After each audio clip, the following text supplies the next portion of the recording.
rap it, you wait a minute and gonna rap it. Did you know? That's a richer Africa. Did you know? That's a richer Africa. Did you know?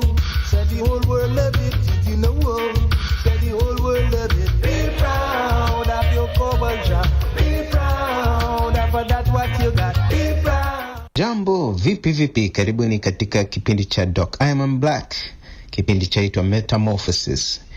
Jifundishe, elimika, na mwelimiki. Those who can hear me, I say, do not despair, do not despair, do not despair. A judgment, a judgment, a judgment, a judgment. I said this world was created in a circle, and you fear man live it in a square. And it a foes and I in a triangle, and it seems like some of us no care.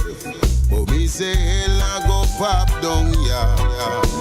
Come take a look in at the future. Hell I go pop down, yeah.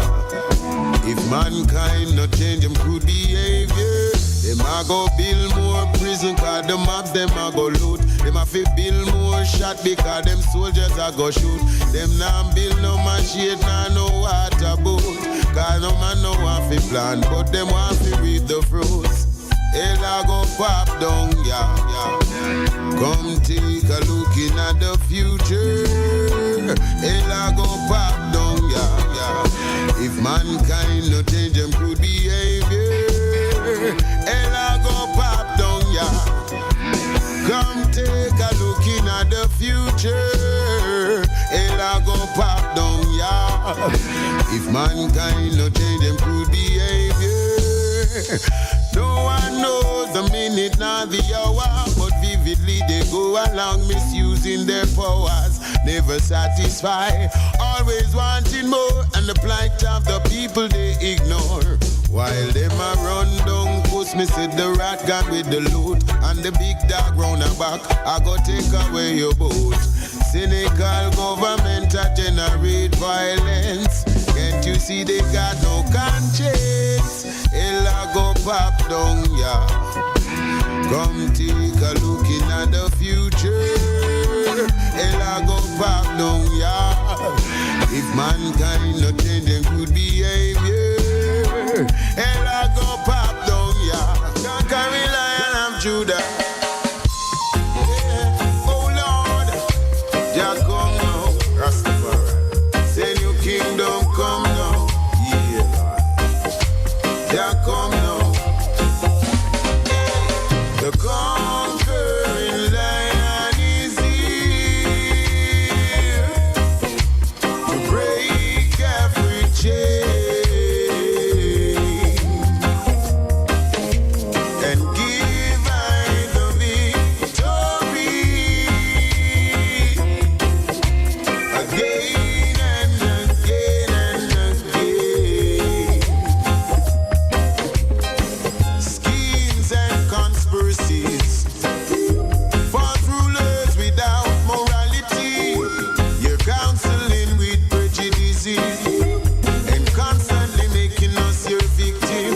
And you show no love for the poor, applying pressure more and more. Never care for the people's concern.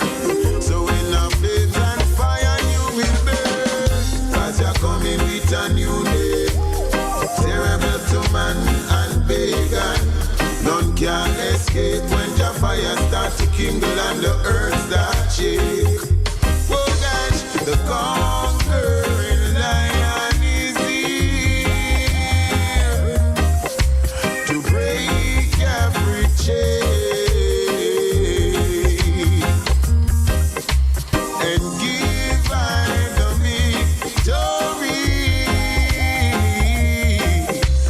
again and again and again. See it, every day my people struggle to survive in a world of poverty and genocide. And the basic needs for them to stay alive makes it so critical. See it, good Father, come down and pour out your heart. Have mercy and the weak in spirit and the poor in heart. Deliver them quick before them get caught in false rituals. Draw not your face from them in ignorance, soldier. With them you made a covenant, deliverance, soldier. Oh yes, Jah kingdom come down. Greetings, Metamorphosis. Dr. Iman Blak, your host, in studio, live in living Heights, Green and Gold. This is a crucial time in the parish of Portland. The globe continues in its topsy-turvy mode, but we're going to focus on the Green Parish, the parish that is considered to be the most beautiful parish in Jamaica. We're going to look into its issues. For the first time, we're going to zero in on a section of this parish called East Portland. And why East Portland? Because for the first time in the history of the politics of this island, Portland has become center stage. Due to all sorts of difficult circumstances, but the parish that is considered to be the birthplace of tourism, the parish that is considered to have the most rainfall, the parish that is considered to have the lowest levels of crime, all of these things now are being brought to the front. And it's all stimulated by the untimely passing of a politician. And so politics has now overwhelmed the environment in Portland. For the very first time, there is concern in a certain region because the politics of the times are under siege. And it's not just about Eastern Portland. It's about a remote section of Jamaica. It's about a remote section that is not different from Western St. Thomas. Both places could be lumped into one.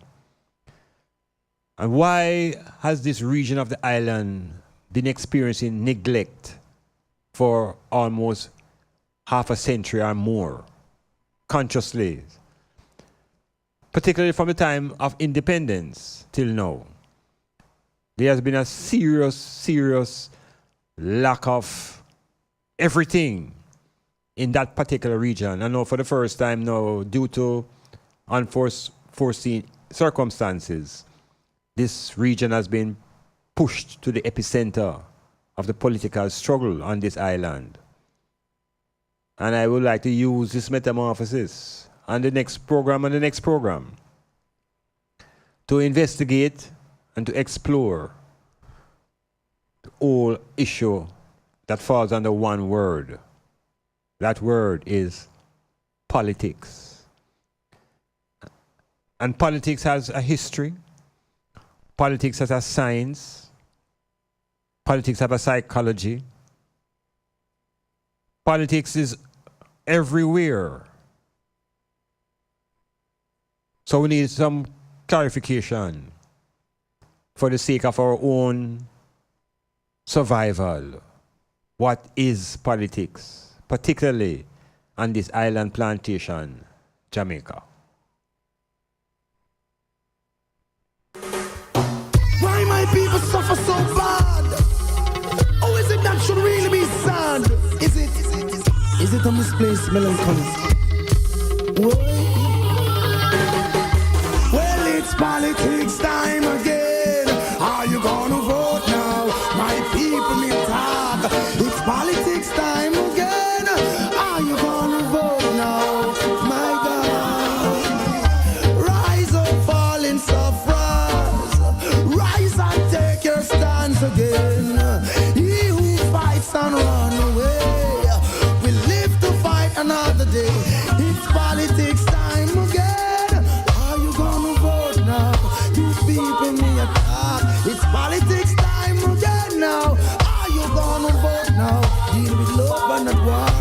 The right and it's the duty of my citizen to vote. I abandon them constitution, long time it need a joke. Fed up of promises and hopeless hopes. Ballot box must be empty, vote house closed. No one arm, no one choose the color of them clothes now. But some just plain greedy. No matter how we teach, they'll forget easier. Look, it's politics time again. Are you gonna vote now? Deal with love and not war. We all shall vote, yeah, yeah, yeah. If it's Rasta, then talking. Look here, bloodshed from Rima. Down in the valley, God, me hear ya. Question has become a gunman compound. No place for people with citizenship, Lord. Them crying relentlessly, yeah. People moving every minute, every hour. Gunshot falling like hell shower. Oh, yeah. Putting the nuclear power. It's politics time again. Well, are you gonna vote now? Good people need time. Away from Africa with the intention to steal our culture. The good for the post and say, humble yourself, my little one. Humble yourself, my children. Humble yourself. Oh, my brother,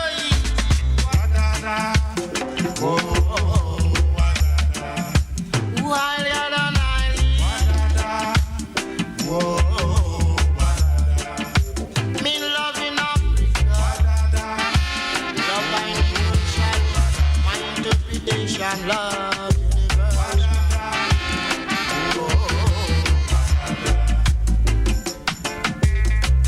Love in Africa, love in America, love in Canada. Whoa.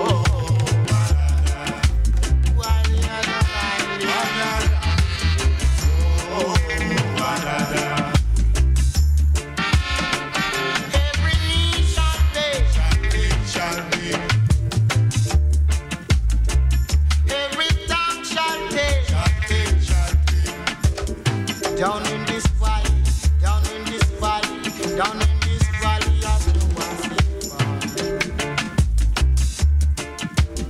Where is your love, Jamaica? Where is your love, Jamaica? Where is your love, Jamaica? I can see your love, I can feel your love, I even touch your love. I don't know about your love. Tell them the way to love one another. A definition of politics: the activities, actions, and policies that are used to gain and hold the power in a government or to influence a government. The activities, actions, and policies that are used to gain and hold power in a government. Politics. The activities involved in running a governmental entity or state.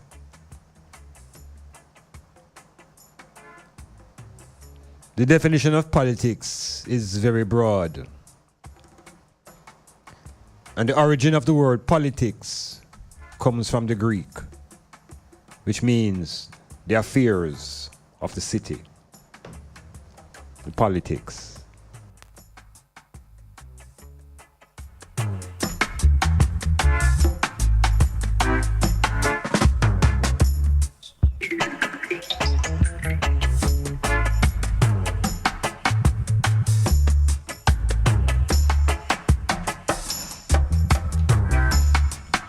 The purpose of politics is to enable the members of a society to collectively achieve important human goals that they cannot otherwise achieve individually.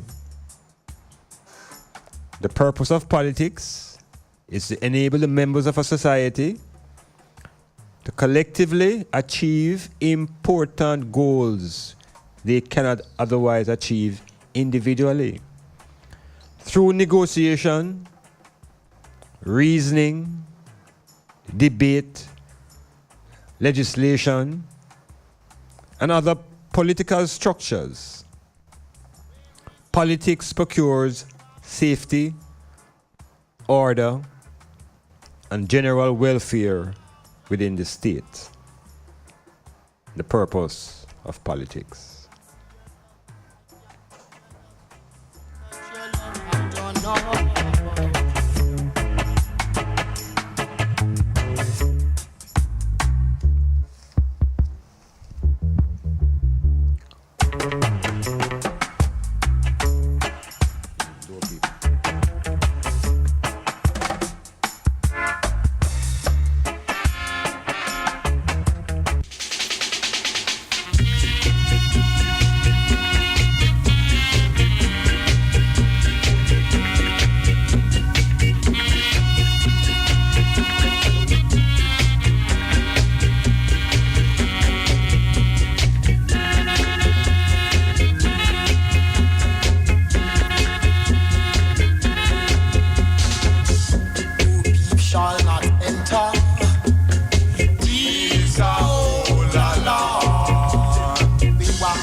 Tinastilin, greetings, Eli. Yes, Dr. Iman Blak here within the Metamorphosis. Focus in this edition is on a thing that in Jamaica has a stigma and a scourge and have some things attached to it that so many people try to separate themselves from. On this island, this thing that is called politics. You know, within the history of humankind, two forces have been most divisive and destructive in humankind. One is religion and the other is politics. And they both share, their similarities are greater than their differences. Politics and religion.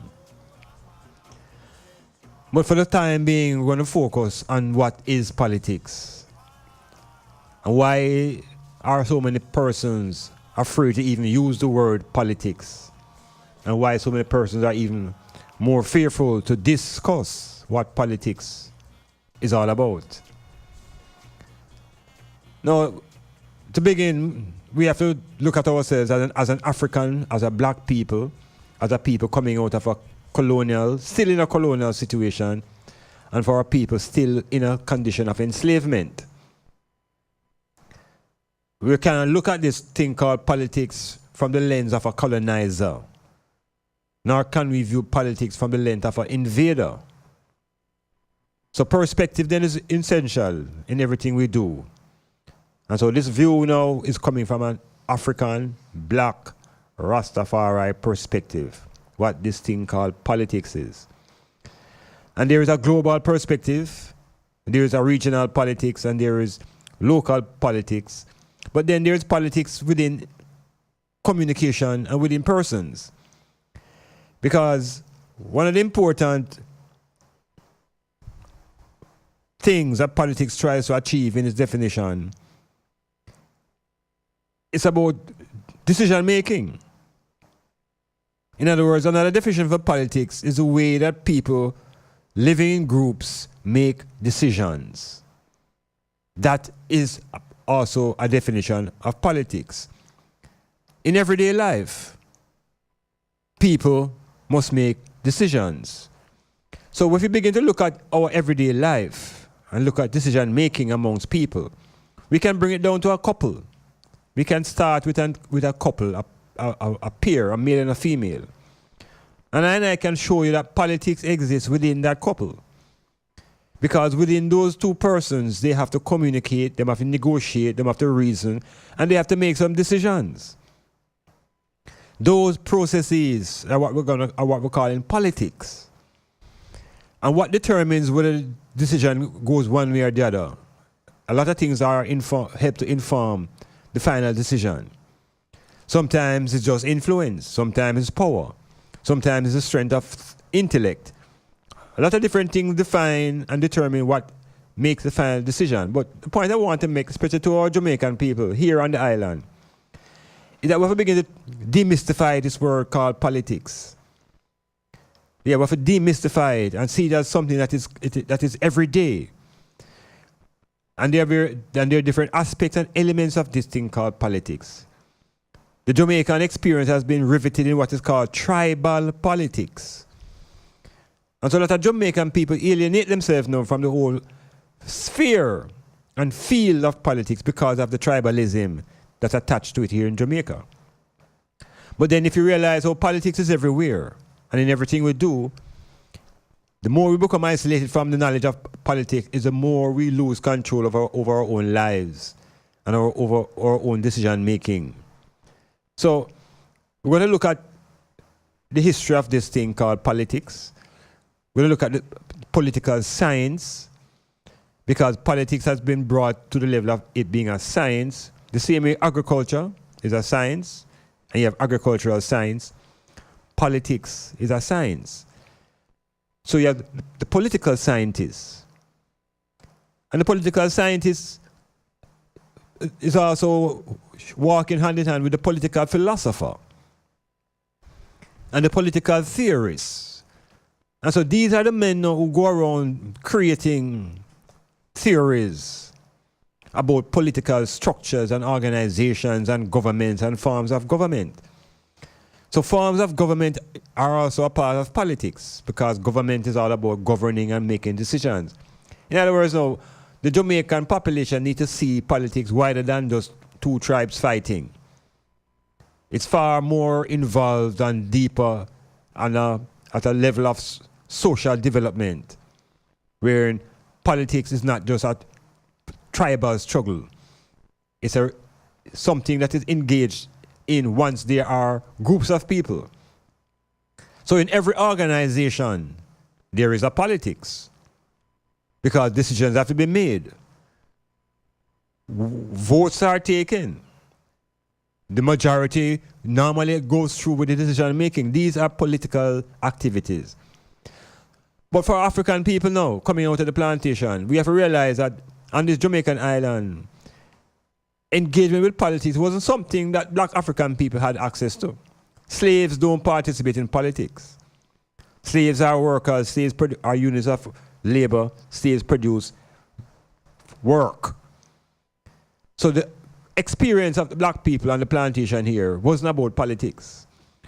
We were more steeped into religion, because the religion was more useful at the time, as it helped to maintain the control of the population. And if you check how politics comes into being, and you check how religion comes into being, we can ask the question, which one came first? Was it religion or was it politics?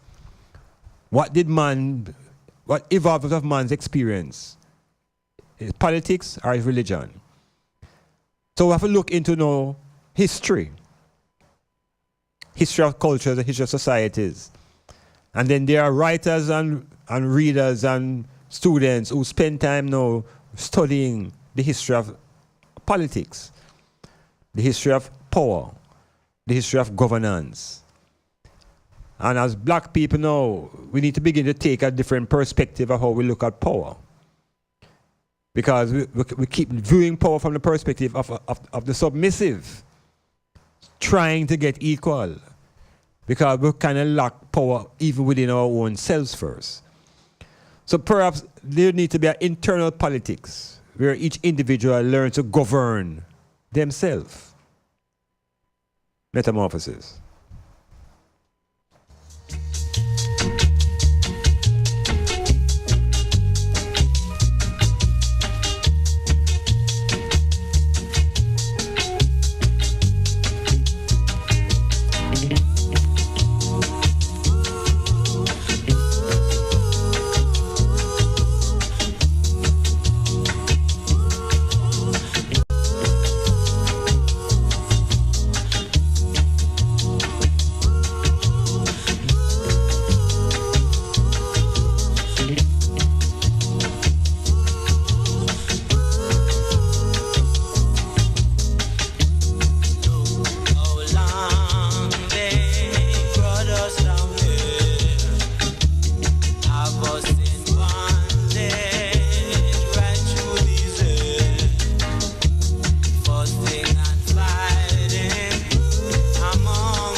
We're still here trying to sort out how the thing is going to proceed, because this topic is complex.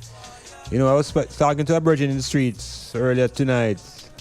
I'm asking me what I deal with. I'm going to say, I deal with politics tonight, you know. He said, yeah. He said, so what? You talk about Miss Moore and Damien? I'm going to say, why?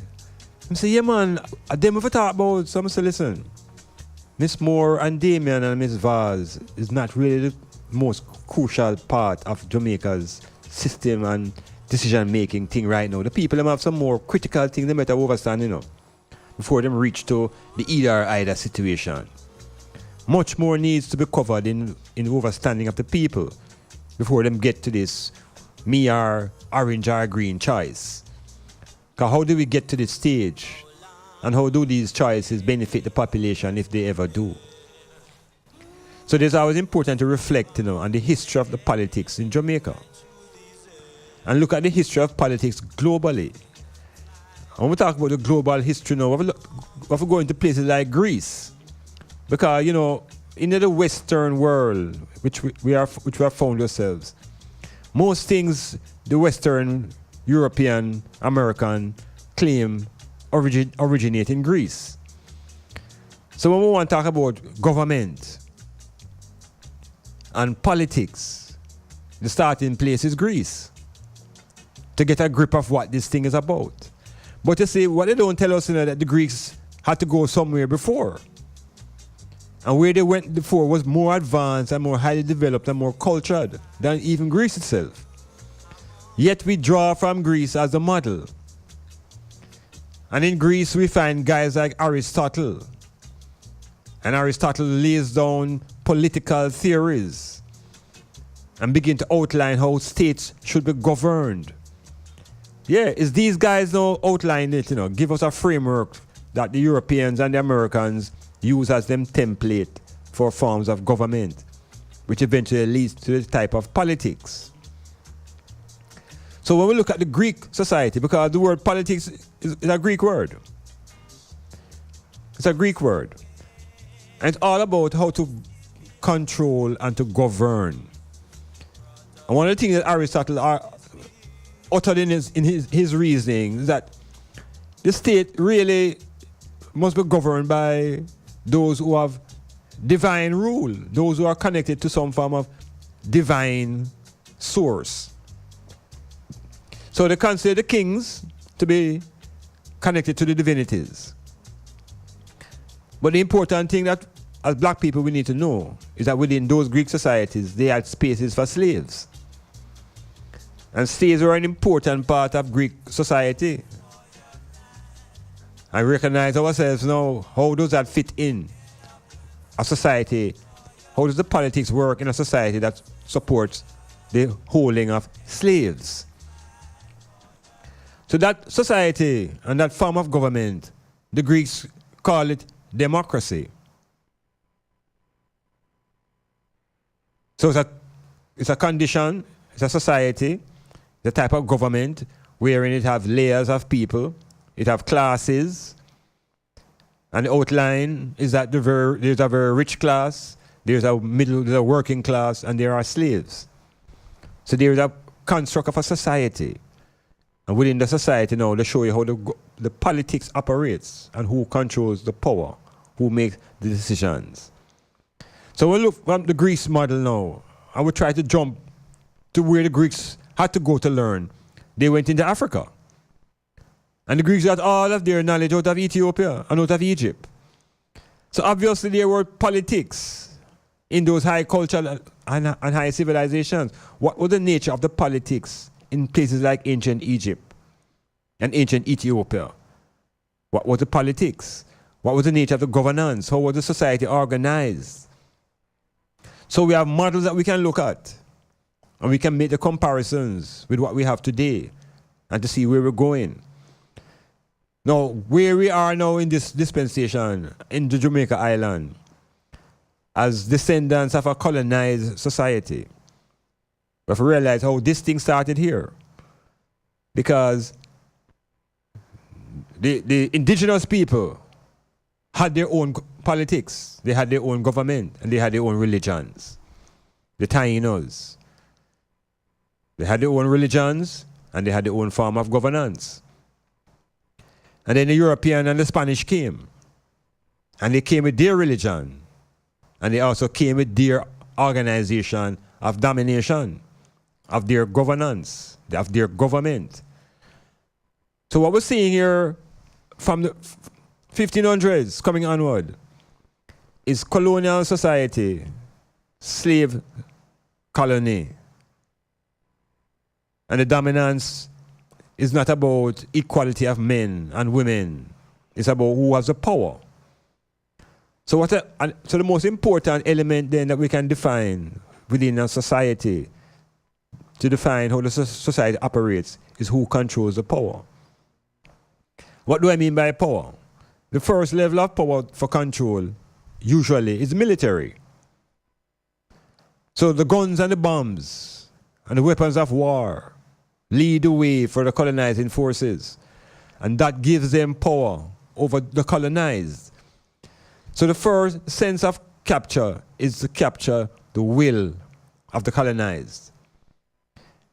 So if you capture the will of the people, then their ability to organize themselves is seriously crippled. There is also a type of will that is called political will. And we can come to that as we go through the reasoning. But we're trying to organize a picture to show you that this island colony had a politics that was established by the Europeans, a politics that defined the structure of the society, that there would be two groups, the colonizer and the colonized. and that there will be separation of resources, and that there will be a built-in inequality in the society. But the religion is what hit the society before the politics. Because the religion is what captures the mind and the brain and the attention of the population. So, as we're going to talk about the politics, we have to keep speaking about the religion. Because the religion and the politics are almost inseparable. And we're going to find out that the politicians and the religious men are men of the same cloth. Metamorphosis. I don't make up I and I mind to go through the same thing like I and I forbearance, but cheers, but cheers, but cheers.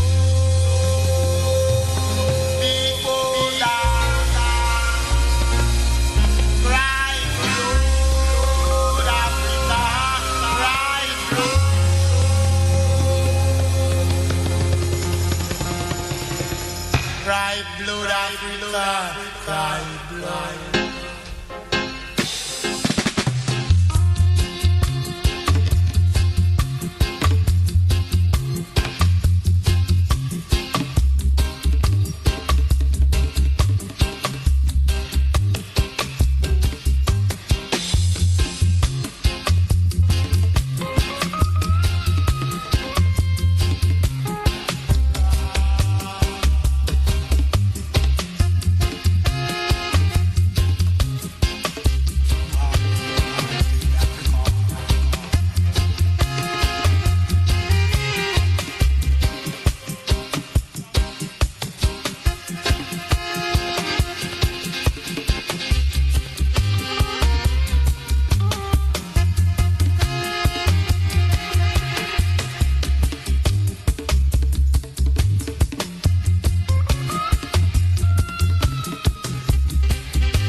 Yeah, Metamorphosis, continuing the exploration of the nature of this thing called politics, the science of politics, the history, the psychology and the philosophy. Now, the colonizers of this region, the Europeans, they carry with them wherever they go. They carry their religion, they carry their culture, they carry their games, they carry everything that represents them, including the way they rule, the way they govern. So when the Spanish came into these regions, the government and the Spanish were utilizing was something called the monarchy. And it's the same thing basically right across Europe. But the monarchy is a concept that comes right out of ancient Egypt as well. So the monarchies of the African monarchies, the dynasties of ancient Africa, we tend to overlook those aspects of our own history and politics. And we fail to realize that what we're seeing now is just remnants, or what they call carbon copies of what was originally an indigenous structures that were beneficial to I and I as a people. But we're finding now that we're under some forms of systems that we have a hard time finding out how do these systems provide benefits. So the Spanish came with their Christian Bible, and they came with their ideas of government through the monarchy. They were overcome by the British, who brought their religion, but they also brought their concept of government, which was also a monarchy. So the monarchy is not a strange type of government in Europe, neither was it in ancient Africa. Because that is the foundation, where there were kings and gods as our rulers. We had god kings. So there was no voting. There's nothing called voting. I know people trying to con people to come into a corner to back them individually, that they can get what we call scarce resources. We're not looking into those type of societies. Because government, as a way of organizing, the question can be asked, why do people need government? Those are questions that have been asked for hundreds of years by philosophers. Why do people need government? And so the political philosophers reason historically to a time when there were no societies organized. And they try to go to a time when man was living in the wild. And they try to find a time when man had no real groupings. So they've developed a theory called the state of nature. And in this theory, man is in the wild. Man is unprotected. And in this wildness, no man wants to feel secure.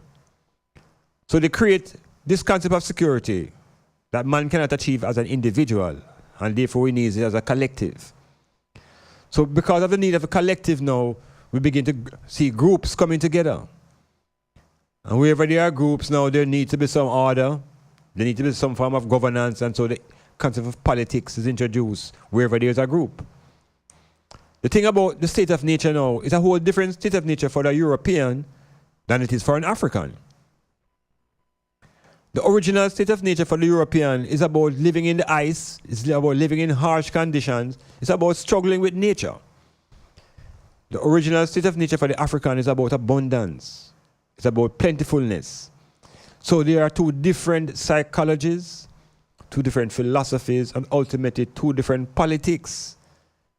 One politics will demand that there's no need for any emphasis placed on ownership because there is abundance. And the other politics talks about ownership and property. And you're going to see two different ideologies develop based upon the state of nature.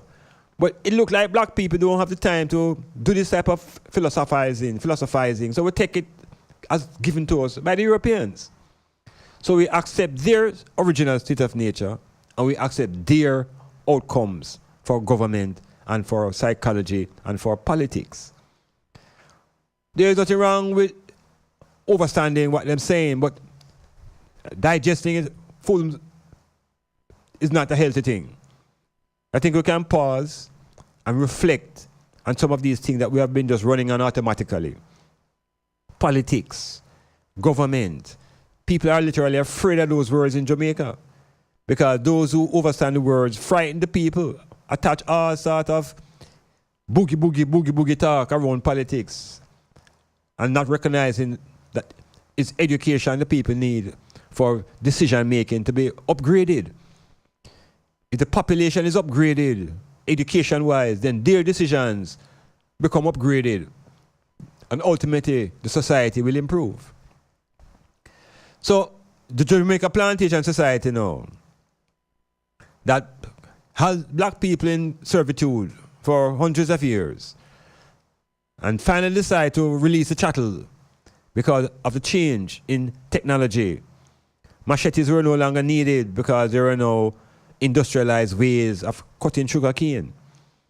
So the economic system changed, and so the system of governance would also have to change, which means the politics would have to change through emancipation. We shall examine in this metamorphosis.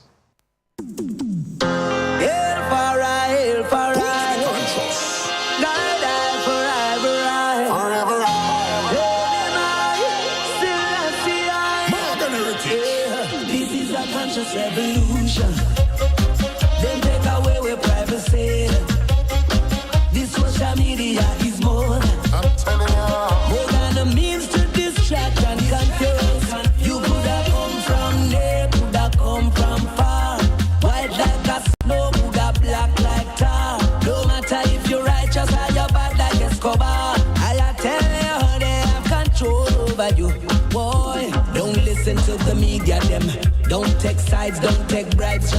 wiser than them and those that come around and make promises. Promises that turn out to lies.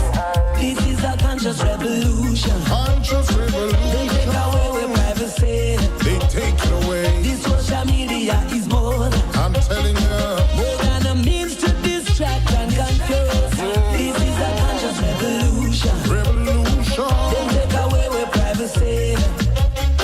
This social media is more than a means to distract and confuse. All the talk, them a talk, there's no care for high and high. People are wise up and see right through their lies. People are better, enough is enough. The world is in need of change. Free up the innocent ones who they have been at Islam.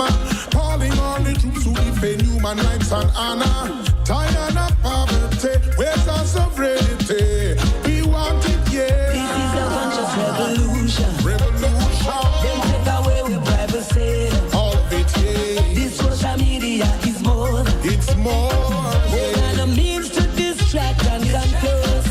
This is a conscious revolution. Conscious revolution. They take away with privacy. They take it away. This social media is more It's more. than a means to distract and confuse.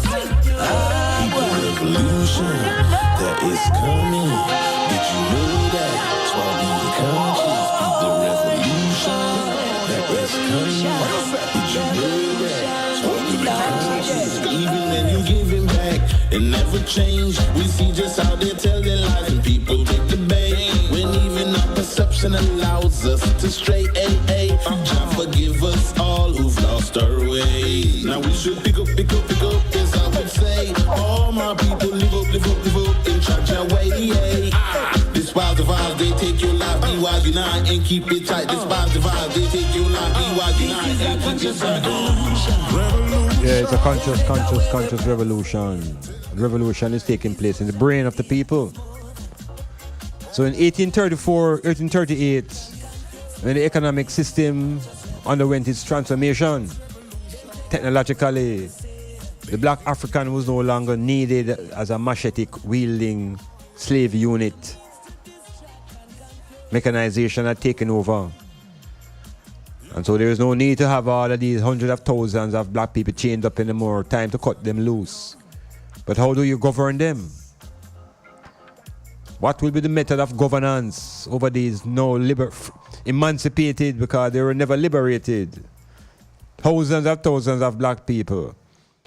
Well, one of the first things the power source did was to establish a media. In Jamaica, the Gleaner Company. Yeah, one of the first institutions that was established to maintain the power beyond the military was the media. 1834, look at your Gleaner, look on the front page. Every morning, it's there to remind you. Why would a slave colony put out a newspaper when the slave population can't read? Obviously, the paper was never intended for the slave population. It was a method of control. It's about power now. And so the media is one of the most important agents of the enslavement of the African mind on this island.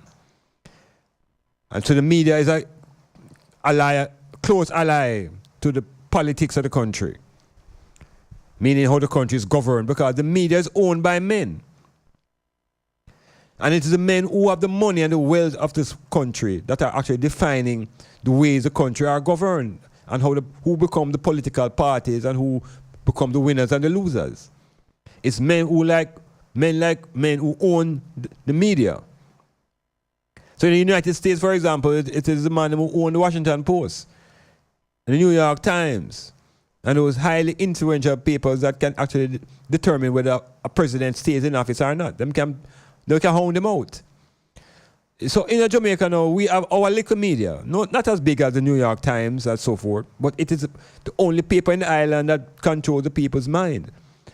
There was a time when people go to foreign, and they want a newspaper, they ask people if them say a Gleaner. Yeah, because the impression what the whole world would be reading something called a Gleaner. So in terms of politics and how to control and sway the mind of the people, The gleaner is an important agent. So you're going to emancipate the enslaved population. You have to maintain the army. So the army has always been here. Her Majesty's army has always been here. And that is the source of the power, the military might to control any uprising, any rebellion, any resistance. So the military and the media, two institutions that emerge out of this devastation of black people's life. And then there is a church. Because the church has been there from the day one.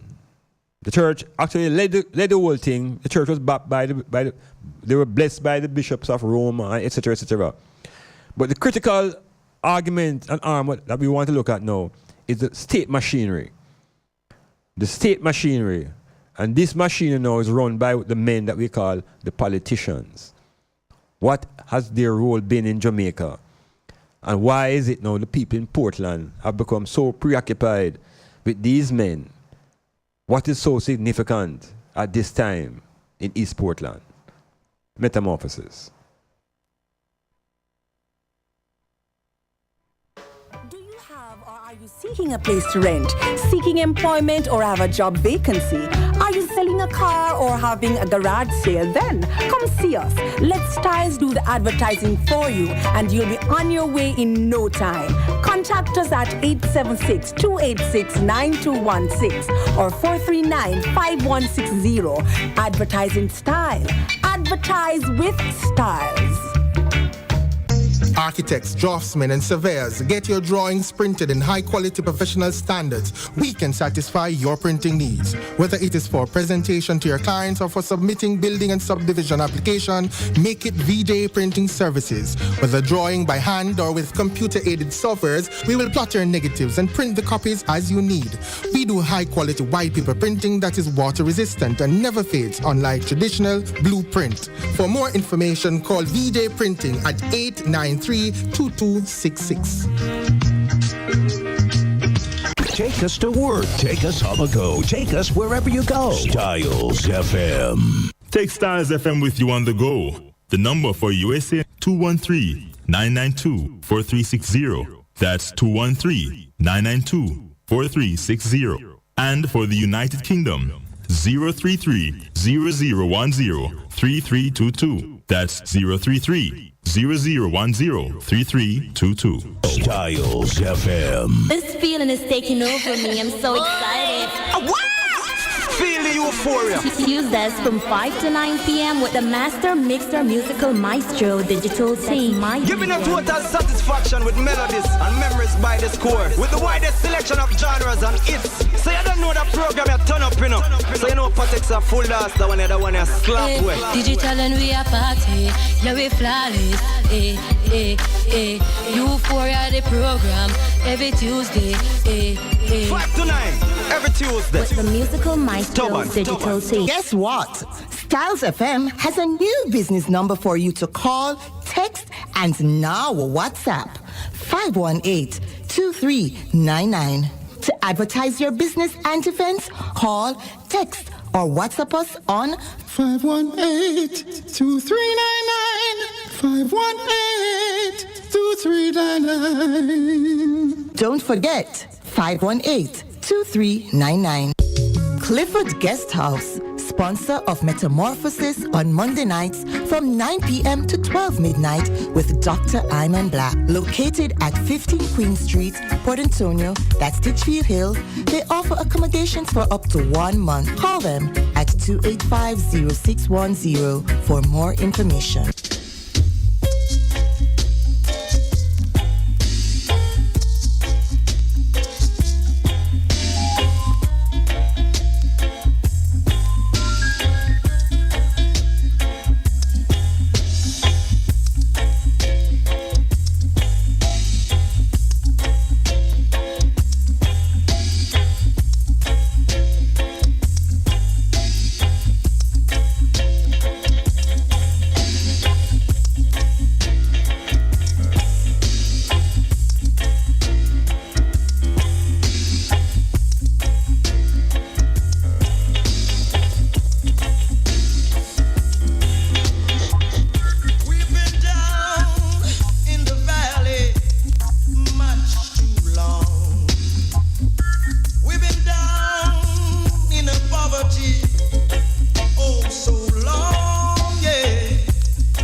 Yeah, we need to rise and shine and to restore the dignity that is within I and I and I.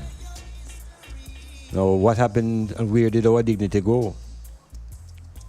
So we're tracing the journey now to find our soul, our self, our integrity, our divinity. The Emancipation Proclamation has turned African people off the plantations, and many are turned onto lands that are even far from being fertile, and many take to the hills. But there's a general distress in the thousands and thousands of black people who have been terminated. So there is a need to govern and control these people.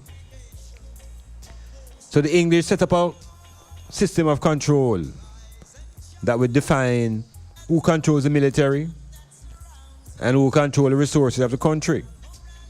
Because the island was always geared towards exporting, taking out the resources of the country and sending it into England. That ideology has not changed from that time till this time, where the philosophy is about extraction. That has not changed. That has not changed because the model of the governance set up by the British has not changed. So they started off with something what I'm calling an assembly. And of course, the black population were not part of the decision making now of the governing of the island. So we talk about governance in Jamaica Island now. You have to look at the racial makeup of the whole structure, because the plantation was built upon a racial framework, wherein the dominant group, the whites, the Europeans, the Americans, the people of no pigmentation, control the society and its resources. So they became the governors. So the history shows that the Queen, who used her authority as a monarchy, set up her control on this island. So the monarchy has been on this island from 1655. And in the emancipation, the monarchy never left. The monarchy remained. And when the people, led by Paul Bogle, rebelled and resisted the slave conditions, which were worse than the plantation days, on the plantation, they introduced a greater force, like the police. And the court systems were in place. And these, again, are Her Majesty's courts. So we're living under a queendom. We have always been living under the queendom, under the skirt of Her Majesty. So ultimately, the rights to vote became part of the Jamaican makeup. And to vote, you had to have property. So again, you're talking about people with capital, people with money, people who have land. And in Jamaica Island, the land was dominated by the church and by the wealthy, the planter class. So you see who controls the governance. You see who are going to make decisions for the island. The people from the planter class and the people who control the church. But the church would be told to take a back seat and allow the state to come up front. There are forms of government that are run by church up front, theocratic governments. But the Jamaica Island was not interested in a theocratic government. They were interested in a colonial government with the Queen at the head. So check we now, ultimately when the people get a chance to vote in the 1940s is when the society began to organize itself into political parties. And there was a need now to harness the energy of all of these black people in a way that they wouldn't be rebellious, that they would be manageable.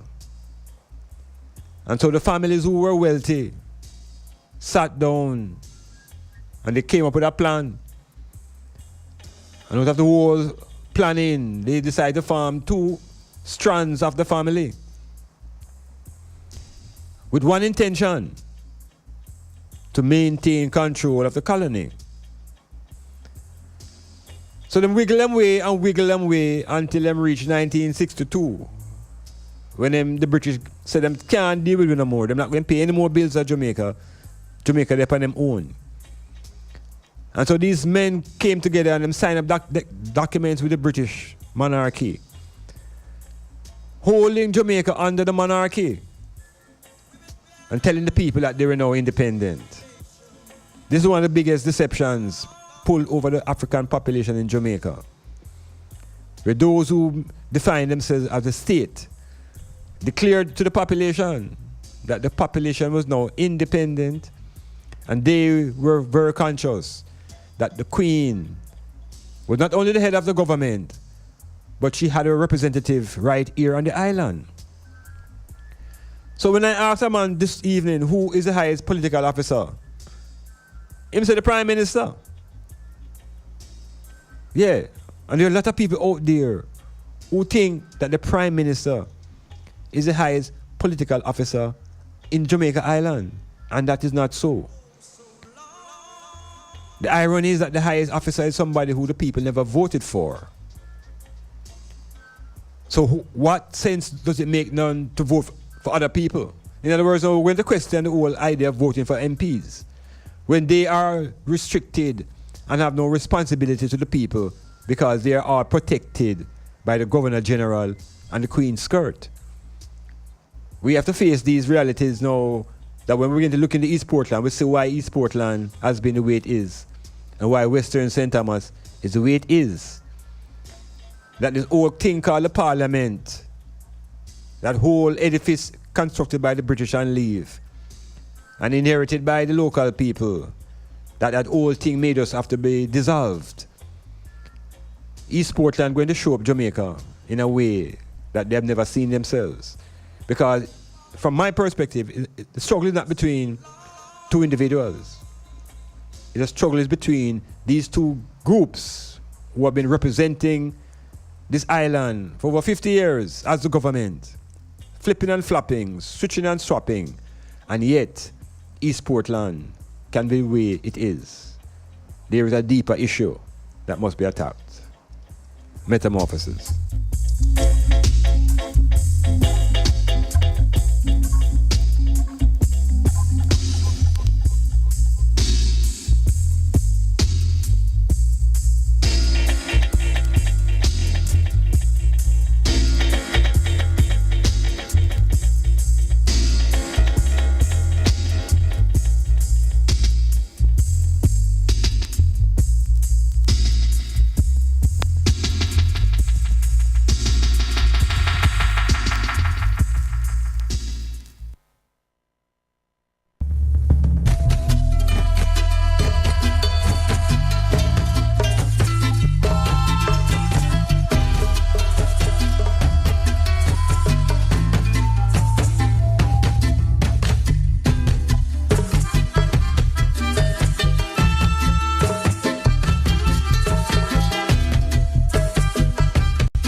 Metamorphosis, rolling on, rolling through the political history, recognizing that there is a science to politics.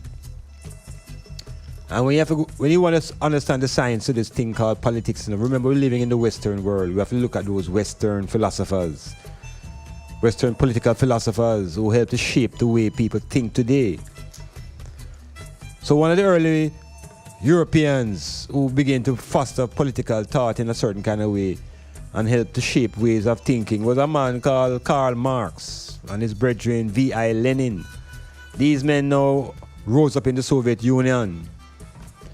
And of course on the American side you have men like Alder and Smith. These men now become the earliest types of American political philosophers.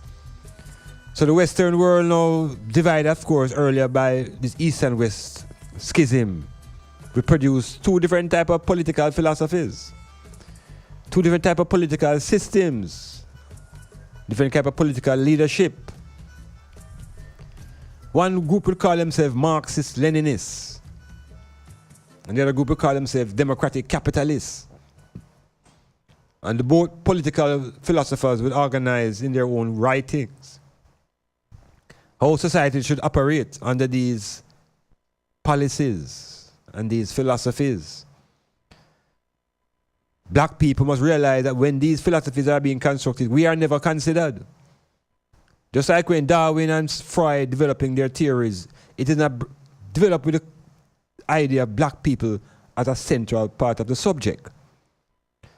So in the same way Freud never saw us as a subject, in the same way Lenin and Marx and these other guys saw black people as chattel, labor, units of labor. And that's how black people always fit into these people's political theories. Same way into them religious theory. In the religious theory, black people, according to the Mormons, cannot be angels, because black people can't be angels. And the other groups don't say it, but you never see a black angel.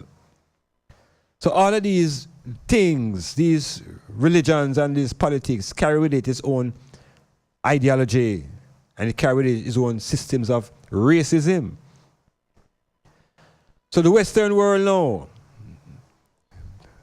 being exposed to these two dominant systems of politics, one called capitalism, one called communism. But I must say something about the communism thing first. Because when we go again into our African history and our story and our forms of government that were on the continent, we had our monarchies, we had our dynasties. And there's no history and record of really, political war within those spaces. But what we find in the Western world now, we find that the politics are set against each other, East versus West. And the Western politician speaks about democracy and capitalism in its most glorious forms. And in that form, the black man is considered to be a slave, must be underemployed, must be undereducated, must provide free labor, literally. Under the Marxist philosophy, they speak about workers' discrimination and class issues, but that's amongst themselves. So when white people have the issues amongst without class and them ethnic struggles, that is one issue. But they say when you introduce race, they all unite. So black people have no prosperity under Marxism. Black people will never find prosperity under those Leninism concepts either, because those type of government support the concept of having slaves as their labor. So I have to know now where the whole thing coming from, because we have people today defending these systems of government to the death. Some of them call themselves die-hard, die-hearted, all these type of terms. So black people now, our intellects, we had the opportunity to reject both of those schools of thought. We had the opportunity to find the middle ground between this capital thing and this communist thing, because Marcus Garvey gave us a vision from the 1920s. Garvey gave us a vision of self-reliance, of racial pride and racial heritage up front.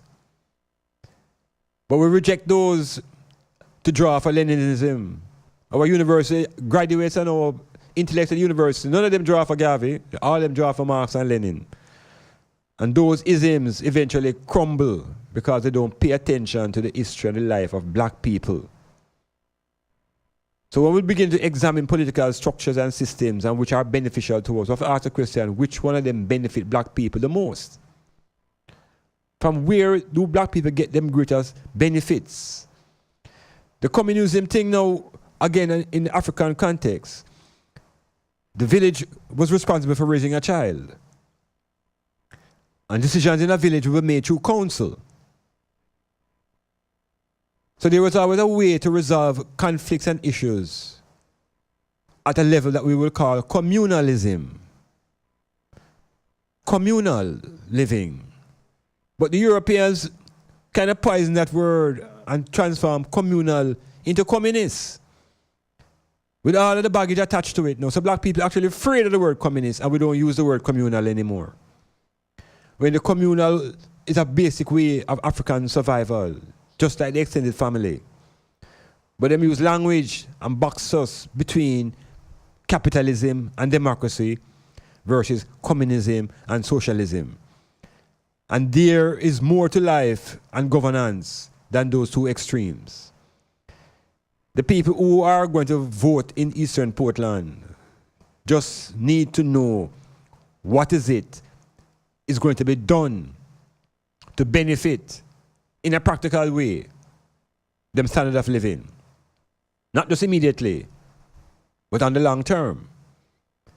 Because in terms of governance, we have to question the ulterior motive of both groups representing the political struggle. What is really their objective? Because we see these places dormant for 20, 30 years. And we see now that there's a big hurry come up to fix up.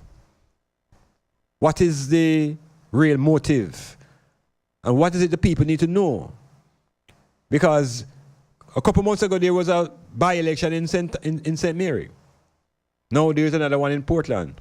What is it that the people must begin to recognize to get the real usage out of them vote? Because the society has conditioned the people to believe that it's through voting that they will get change. But if the people begin to realize that voting by itself doesn't create a change, because where the politicians live, that whole house needs to be changed.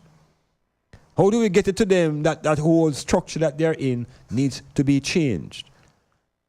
We have the experience of both groups being unable to fulfill the people's desires. Always talking about scarce resources. So for 60 years, we have scarce resources. Always scarce. Yet there are those who always find themselves to be in abundance. So we have to stop now and check. What is the essence of this thing called politics in Jamaica? Because a youth of today may not see any reason to vote because his family and his feelings are not connected to some period in the 70s and the 60s.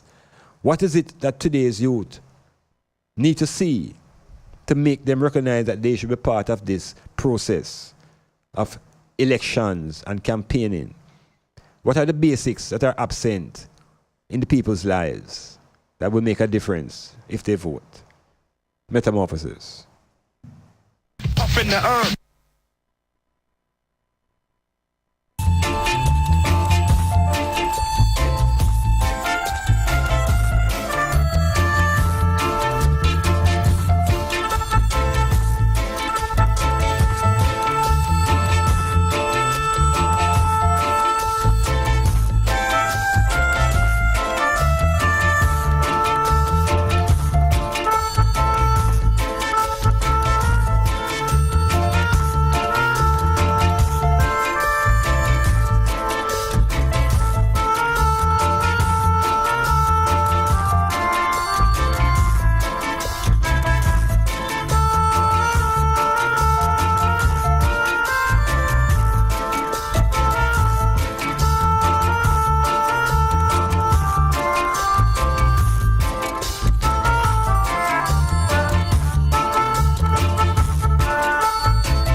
Metamorphosis rolling through, continuing to explore and examine the nature of politics, particularly in this plantation society called Jamaica.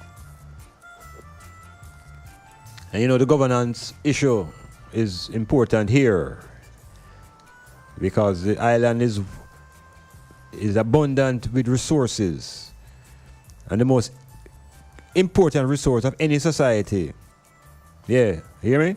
The most important resource of any society is the people. And the most important resource within a person is their culture. So we have to look at this governance issue now that the black people in Jamaica have been facing from emancipation until now.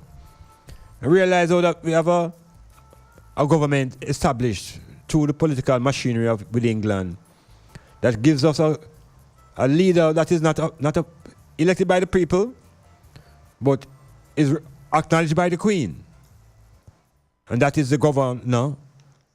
And he is also responsible for the army, so he is the general of the army. He has powers that the prime minister that the people elect don't have. And it is him who has to sign off on enough things. And we pay him over $150 million every year just to sit in his up there with his wife, all them kind of things. This is the abomination now that we must face. This is the disrespect to the leadership of the black population. It means, say, them a tell we say, none of we can lead this island. Nobody who's out of the class of the black population can lead unless the Queen approve of that leader. So there will never be leadership in this country to the highest level that connects to the blackness of ourselves. Because I don't think that Governor General see himself as black. I'm going to tell you, say him brown and British. So leadership now is an issue in Jamaica. It's an issue in the world. But there will be no leadership in Jamaica in the right places as long as there's a Governor General who none of us elect and who leads the Prime Minister that we elect. So we have a dysfunctional structure which allows politicians now to perform without being accountable. Because they just go into the Backerman house and talk them crap and come out. And they're protected by Her Majesty. So this is why the people now don't get any response. They're not responsible to the people who vote for them. They want to be responsible to the Queen. And the Queen is not here, so they are only responsible to the Governor General. What would happen if the Governor General was to be removed out of the country? What would happen if him and Lady Allen fly out tomorrow? What happen? What would happen with the state of affairs? Who would be the supreme leader in our country? So them issues are along them unresolved. People who go into politics here have no responsibility and accountability to those who vote them in. Because all they need is a vote to go in, and once they go in, they all become members of the same club. The government that we talk about in Jamaica are two groups of people. One group we call the Queen's Loyal Opposition, and the other group we call the Queen's Loyal Proposition.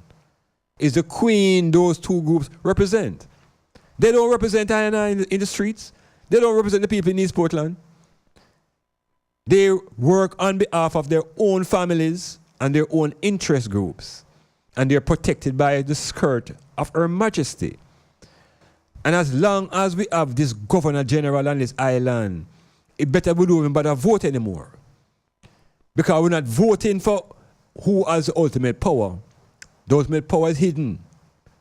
And we have to get to remove that force that the politicians now can no longer hide behind Her Majesty's cloth. And they are aware of these things. So they maintain that parliamentary structure, and they all come to office telling you that they're going to remove the Queen, but they know that that will never happen. There's no reason to try to move the Queen when the face of the Queen lives on the island. Are we afraid to try to remove the face? Or are we being encouraged to move the Queen who lives 10, 20, 100,000 miles away? We're going to remove somebody who don't live on the island? And who live on the island, we can't move them? So voting becomes secondary as long as there's a Governor General. Because whoever you're voting will not be responsible to you. It's a family. It's a family. And when they call each other's opposition, it's not how we mean it in the streets. Opposition in the street meaning say you have a killer man because is your enemy. These people are never enemies. They are family. They are friends. Their children go to the same school. They all share the same resources. But when they get into the parliament, we think that they are there representing we, the people out here. And that is the illusion. They throw things against each other, words and objects, and the people in the street think that they are angry with each other. And when them finish, they go and have a rum. Them drink rum in their house. So waking up the consciousness of the people who are going to vote is important. Because you cannot be voting because of a habit. We need to put inquiry now into our process of election, put some inquiry and put some demands. So I'm going to begin to look into Portland now, and I'm going to show you my perspective on Portland, because guess what? It's 40 years I'm on there, so. Yeah, I can talk.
METAMORPHOSIS, rolling on through.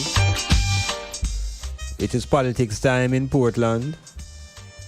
Different type of politics. It's not the general election, but the world and the island of Jamaica looking at it like a general election.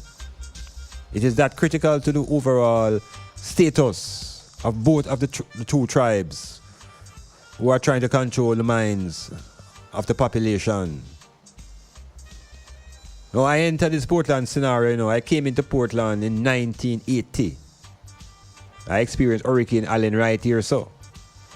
And I saw the destruction of the remnants of Portland's infrastructure, the train line and the airport and certain things that were fundamentally in place but never fully developed. I also recognized in this town at that time that it was a beauty spot of the island.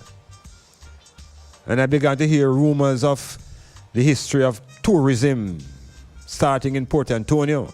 And I decided to check these things for myself. Realized that there was a banana trade.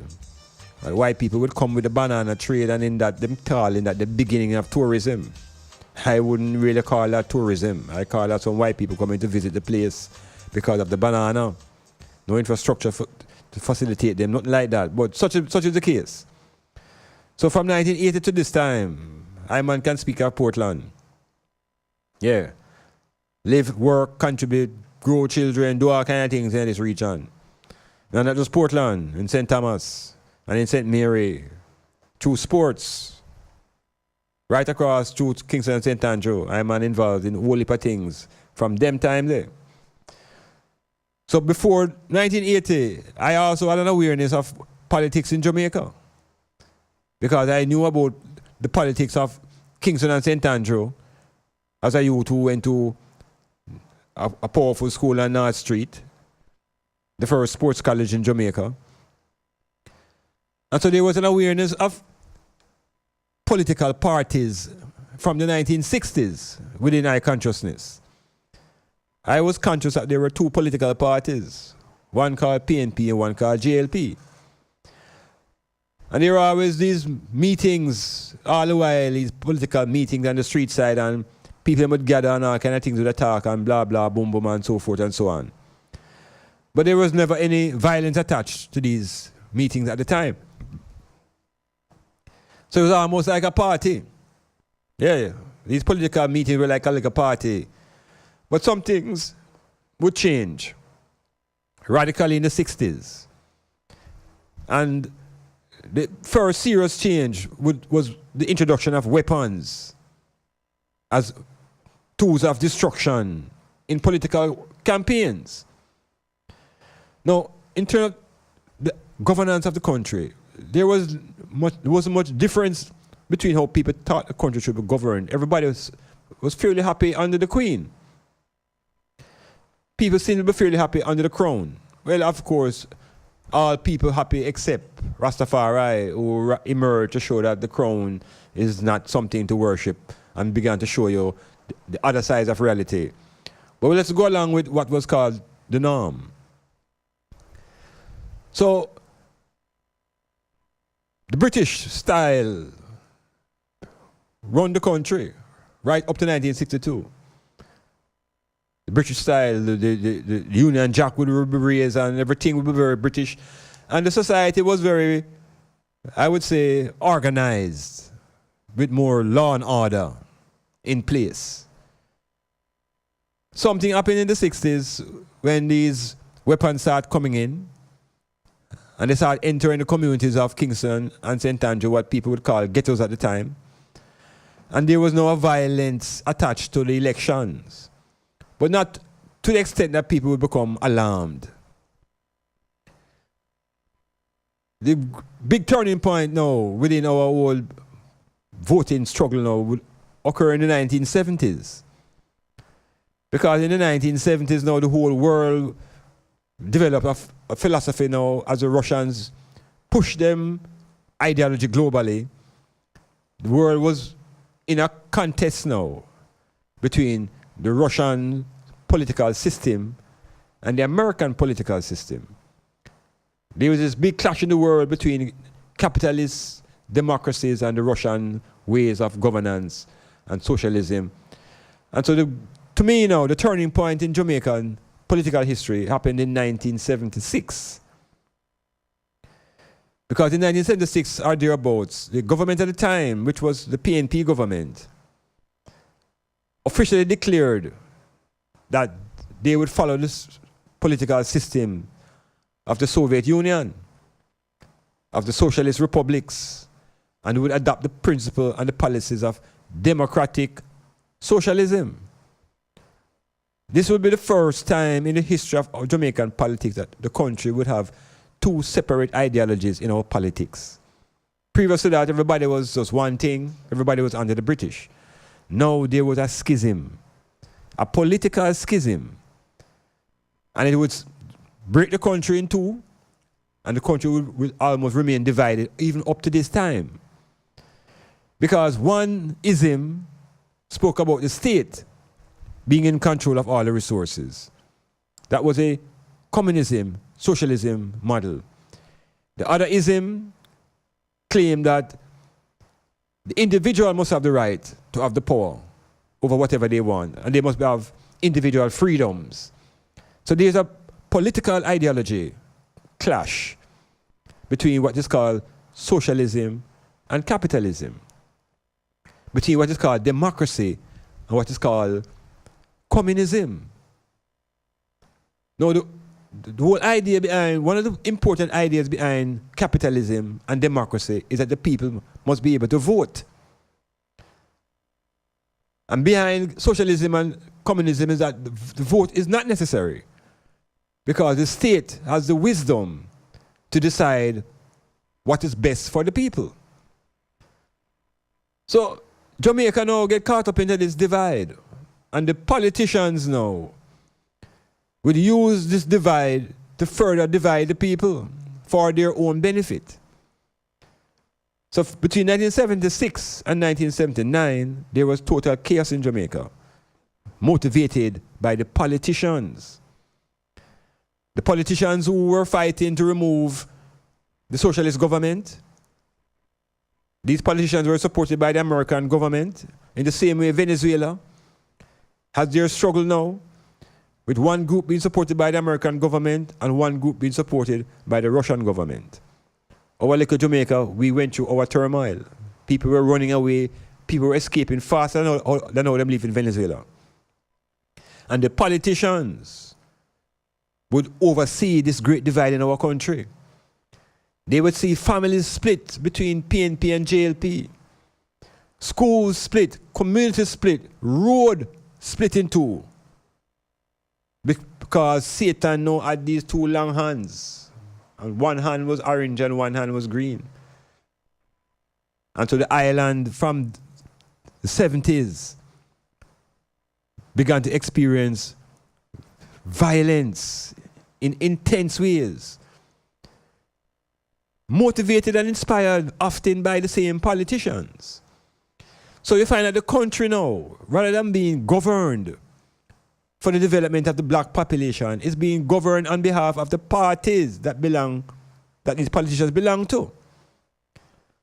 So you see now there's an issue from the 70s, issue from the 80s, about this divide in the country between orange and green. And it is the people who are divided, not the political parties. The leadership in the parties are never divided. They are family. The island has taken the bait. So people dressed in orange and people dressed in green. And they begin to throw words at each other. And then them throw a bottle. And then them throw a stick. And then throw weapons. And then throw gun bullets. So where does the population go now? So a lot of people start getting turned off of the voting system, because they realize that the issue was not about the uplifting of the people's life, but about men and women trying to secure them position of power. What is the benefit of voting? When one group will simply represent their own party, and the losers will simply create all sort of mayhem to get that group out that they can go in and represent their party. I wanted to say something down, about where this mentality developed from. This mentality of party first. Because I don't hear it in other countries around the world. Around the rest of the world, once the election is over, the leaders and the winners usually speak about them country. And them country first. When we remain on the country, even after the leaders win the election, them still saying party first. And I'm going to make a point now about where I think this thing come from. And why even our most intelligent and educated people still have the concept of party first. And I trace this to the University of the West Indies. I think that this is a breeding ground for this mentality that says party first over country. Why the university? Because if you look at how the university is structured and the culture that is developed at the university, particularly in the halls, what they call hall culture, is the foundation of tribalism. It is the foundation of the tribalism in our political culture. That is the breeding ground for tribalism. Because the culture of the halls at the university make the students unable to see UWI. They cannot see the whole university because they live and die for their halls. So the hall almost become a garrison. The Taylor Hall and the Chancellor Hall, producing the PNP and the JLP youth movements. And these youths at that stage cannot see the university, they only see the hall them live in. They don't want to represent the entire university at games and sports, they want to represent them hall. It is no different when they come out and they join one of the political parties. Their only interest is in representing the party. And they are educated, but they cannot see Jamaica. And I've never heard a politician, male nor female, neither gender nor class nor race, ever say Jamaica first. When we get to that stage, then we can ask the politicians now who said Jamaica first, where is the role of sports in Jamaica? Where is the role of infrastructure for entertainment in Jamaica if you say Jamaica first? We'll come in.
Yeah, so the plantation Jamaica, spit out two type of leaders. One is called a preacher, and the other one is a politician. Both are called ministers. So one is the minister of government, and the other one is the minister of the church, of the cloth. And when you look at these set of men, it's power them all dealing with, how to control the will of the masses. Because when somebody controls your will, you are a slave. Period. So there is the need for the population to recapture, regain control over their own will, that they're not led like sheep. So what we have now in this Jamaica plantation society is a system that, through its own education system at the highest level, tertiary, produces a mind that does not see the whole country.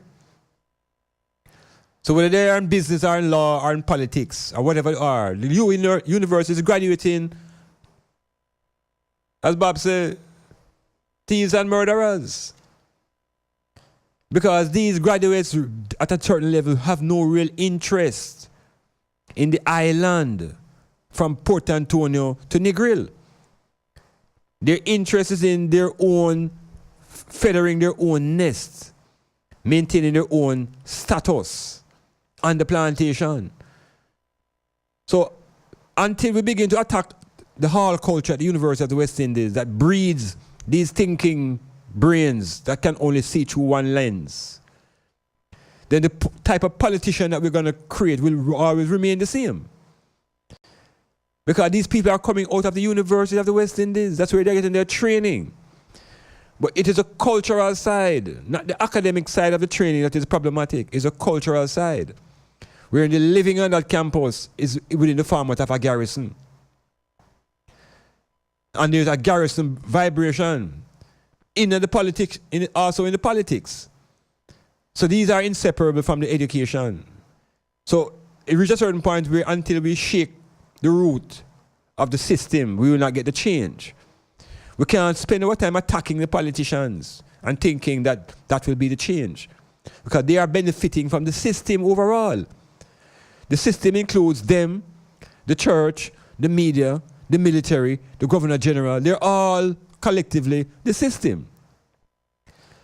So when you hear a politician talk about, boy, you know, things could be better if the system was better, him just using a reverse psychology as if he's not a part of the problem.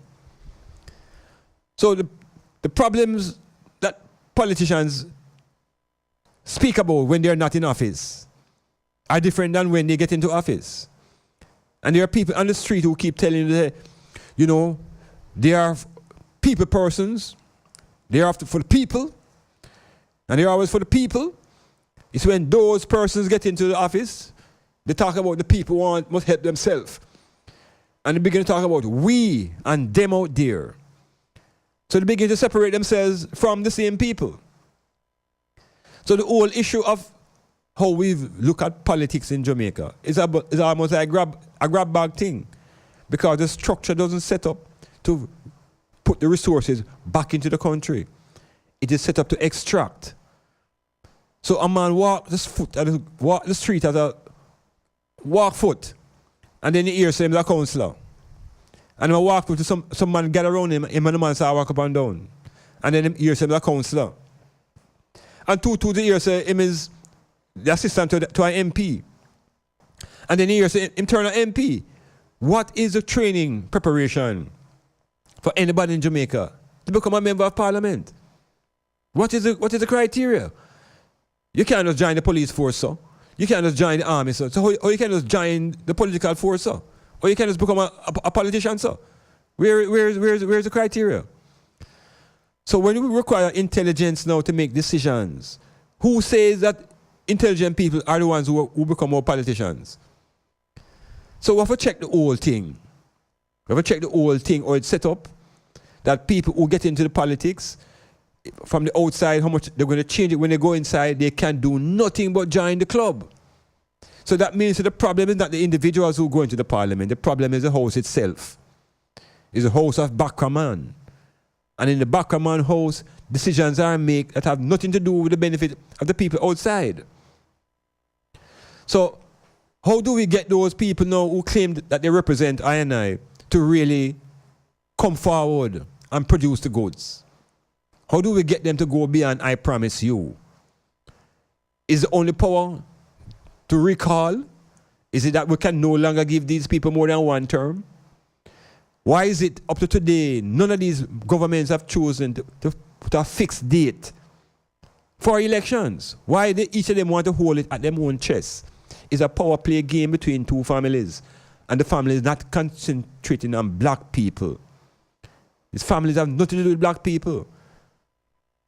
This family that run the country is conscious about race and class and status.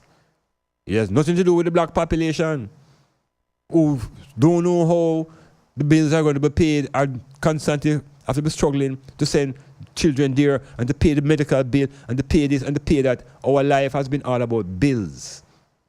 How do we get those persons who come around soliciting and begging for us to vote to them that they must do what we want? How do we define what we really want? Because I'm going to talk about East Portland now.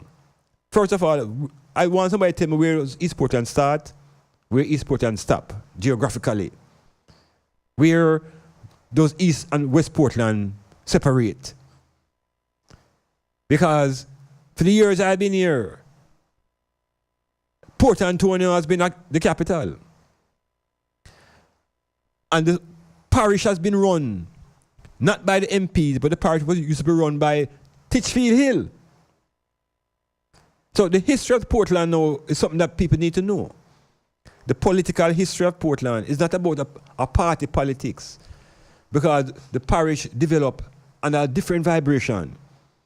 The political control of Portland was never in Garden House. It was at Titchfield Hill.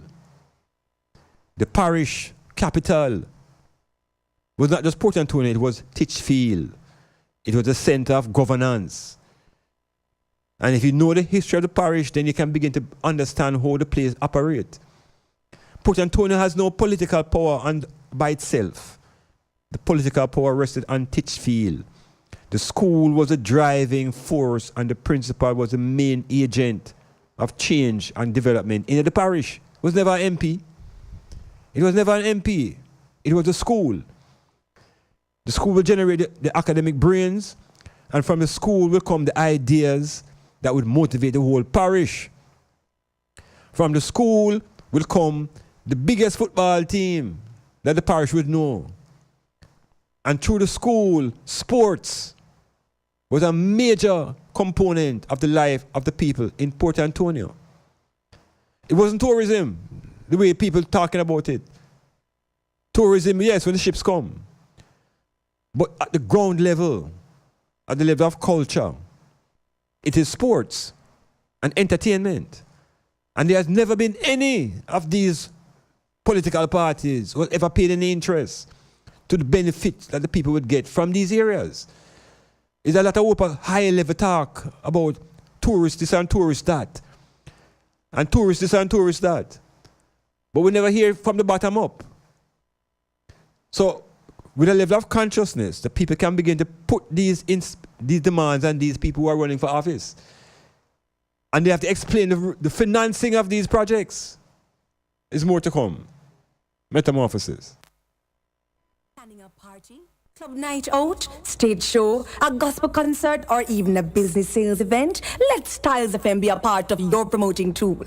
Take advantage of our low price promotion packages with commercials, interviews, giveaways, reviews, and much more. We have special offers when you mix and match and bundle your options. Contact us at 876-286-9216 or 439-5160. Styles FM for the most effective way to exploit your marketing dollar.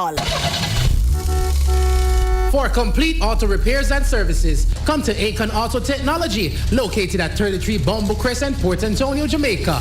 We offer specialist services in wheel alignment and wheel balancing, brake drum and disc rotary servicing, state-of-the-art ultrasonic cleaning and testing of your fuel injectors. We also stock an assorted range of auto service parts, tires, and motorcraft batteries. If we don't have it, we will source it for you. Call us at 876-715-5205 or email AkonAutoTech16@gmail.com. Akon Auto Technology, beyond the typical auto mechanic shop. Clifford Guest House, sponsor of Metamorphosis on Monday nights from 9 p.m. to 12 midnight with Dr. Iman Blak. Located at 15 Queen Street, Port Antonio, that's Titchfield Hill. They offer accommodations for up to 1 month. Call them at 285-0610 for more information.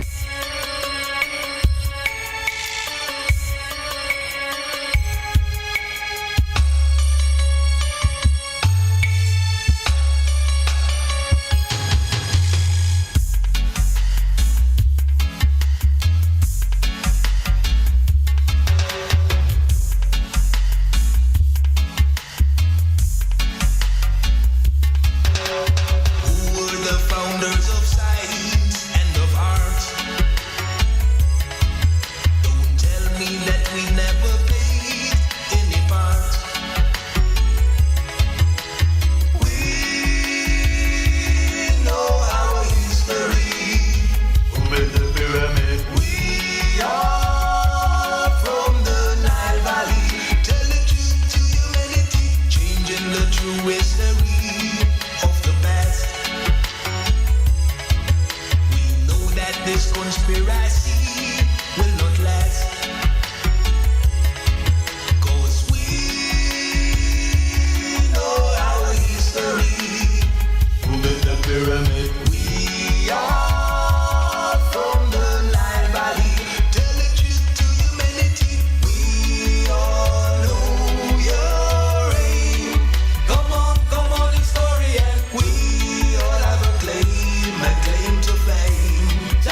persecution and conquest. But we know our history. Who built the pyramid? We are from the Nile Valley. Tell the truth to humanity. We all know your aim. Come on, historian. We all have a claim to fame. Time to tell the world, we all know your aim. Come on, historian. We all have a claim to fame.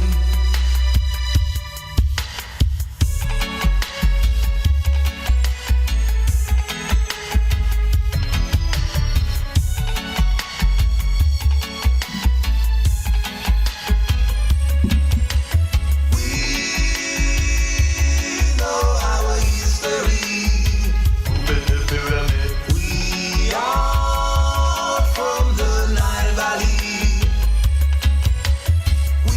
Yeah, Metamorphosis continuing. We're moving through Alkebulan, our story, Kemet. And just alert the people that wherever there are gatherings, wherever there are groups, wherever there is more than one, there is politics. It's about decision making, it's about governance, it's about distribution of resources, making choices. These things we call political. Aristotle the Greek claimed that man is a political animal. There are many people who embrace that idea. There are some who claim that man is a spiritual being and that politics and spirituality cannot come together. All these things become problematic, because spirituality now becomes another issue, because politics really doesn't really make much reference to the concept of morals. Something we need to know now. Politics is not really interested in morality. Politics is interested in the means to the end. Morality now talks about how you get there. Politics has no care as long as you get to the end. So over the history, through the times of European studies, we have been introduced, well, I personally have been introduced to one of the books that I think most people should read, a book called The Prince by Niccolo Machiavelli. Machiavelli, Machiavelli. It's a very, very important book to read for all ones and ones who have an interest in politics and in power. It's considered to be the Bible of politics. Most Western leaders go to bed with the prince beside him as a text reference of how to govern. Whether you come to power by accident or by design or by deceit, and the various ways powers are held. And in the politics, we understand now that there is no morality. And so in a place like Jamaica that claims to be a Christian country, there are going to be a whole lot of issues now with the politics. Because the Christians claim that his morality must run the things, and the politicians saying him have no morality. And we see the conflict right here in Jamaica. So it's about understanding the whole thing before you jump in and put your finger in the ink. You have to understand the whole thing, where you come from, where you go, and what your energy will contribute to. And there are, in Jamaica, every year more and more people join the list of non-voters. The number is increasing, and it reflects what is called apathy, political apathy, wherein large numbers of people now no longer have any faith in the ability of these people who go into the house to represent them in any conscious way, because we see criminality, we see corruption, we see all of the negative things manifesting itself amongst these people in that house. So is it the house is the problem, or is it the people? I don't think the people born crooked. I don't think the people are born deceptive. But when you go into that house, or it's structured, you can't work for nobody outside. You have to work for yourself and your family and your little interest group. So the real fundamental change needed is a change in that old house structure, of a move that house. And if the house don't want to move the general, who is representative of the house. These are the areas that the people must begin to think about. These are the politicians, they're going to come and go, just like the preachers.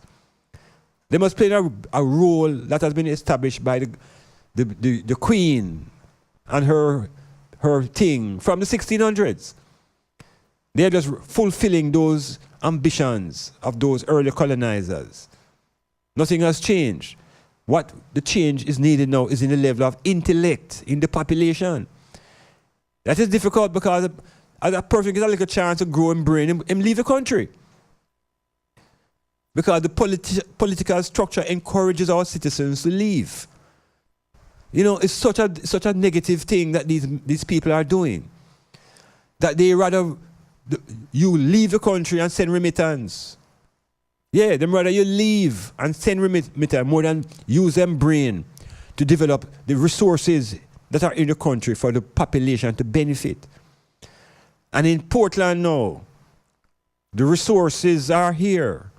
And I want to tap into one that I think is crucial, that is sports. And I keep asking about East Portland and West Portland, because if East Portland really start from what a man tell me say, it start. One man say it start from St. Margaret's Bay. Cassidy, you have an idea which part East Portland start? St. Margaret's Bay? Snowell, you say? All right. You know where it finish? It must on Hectares River, right? And that means that, if you call a man say down a mansion, need someone who, if the other part belong to St. Thomas. So I am trying to identify this geographical mass called East Portland. And when I look at this mass, I don't see a major playing area for this region. There is no venue.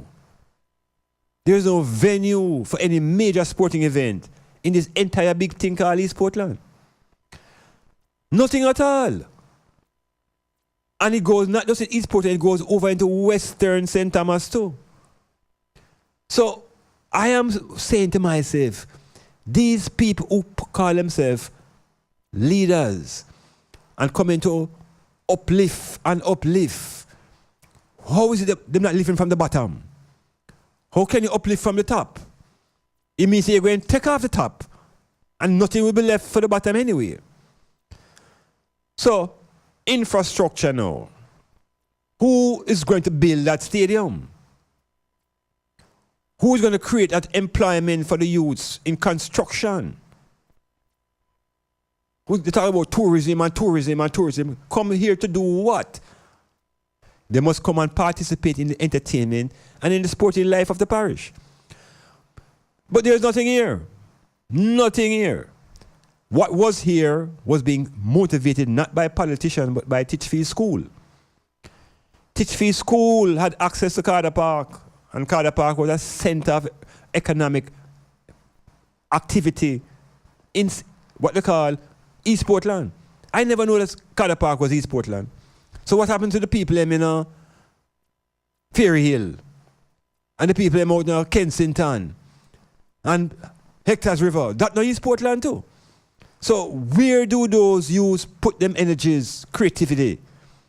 I'm saying you have to back up them people in our corner. Yeah, and it is a good thing now that the population no longer hooked on parties being in office forever. It appears as though Jamaican people will take you for one term, and if you don't produce, you go. That is also a negative side to it now, because they come into office now trying to plan to get re-election. So they're not carrying out any manifest work. They're working to be re-elected. So something fundamentally needs to be changed in how we approach this political thing.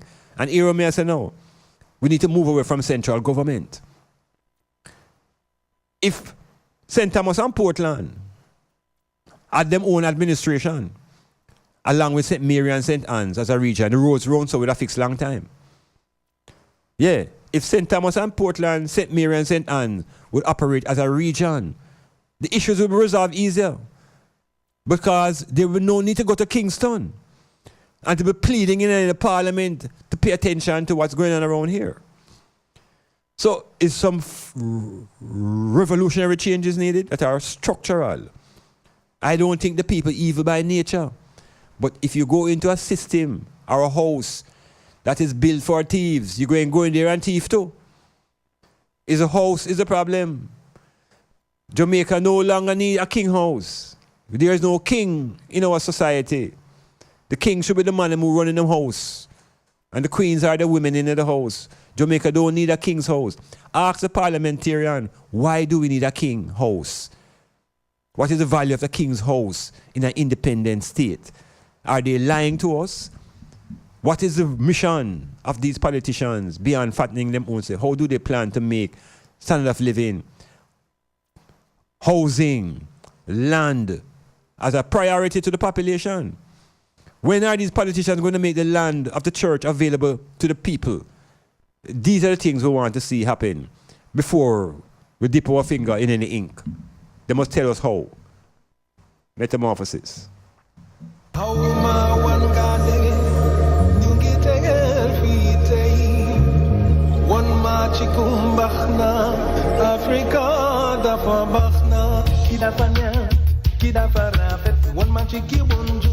Kidapa munjul, wanyande kesawai. Kidapa munjul, one machiki munjul. Kidapa munjul, dafnin rafit yung mentamenda ingama. Dafnin rafit yung mentamenda ingara. Dafnin rafit yung mentamenda ingara. Did you know? That's a richer Africa. Did you know? That's a richer Africa. Did you know? Said the whole world love it. Did you know? Said the whole world love it. Be proud of your culture. So let me just share now some of the culture and the politics of ancient Egypt. How them deal with it. Because politics is supposed to be one of the mediums that bring people together now, you know. Yeah, not divide them.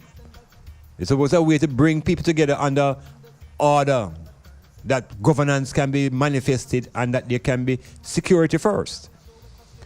Because we understand that, first of all, an individual cannot do as much to protect himself, we think, as a group. And so group security now becomes an important issue, why we also need politics. The politics I want to speak about now, the politics that was in ancient Egypt. A politics that was connected to religion. Because we here in Jamaica, the greatest divide is not the politics. Politics does divide us into two groups, orange and green. But you see, religion divides us into, splinter us up. Splintered into this and into that, the domination of that and the church of that and the house of this and the church of that, and well split up within the church to call order. So the politicians just have it by two, you know, left and right. They must have your left and your right hand, but the church have your brain, your body, and your foot, it have every part of you. What happened in ancient Africa, ancient Egypt? The Africans, of course, we know from that time were what we call polytheistic. They recognize numerous God forces in nature. A God force is like fire. A God force is like water. A God force is like air. A trinity, fire, air, and water. And they recognize those forces as gods. They also allow people to show reverence to any one of those forces that made their lives better. So if fire was my redemption, then I would give praises to the God of fire.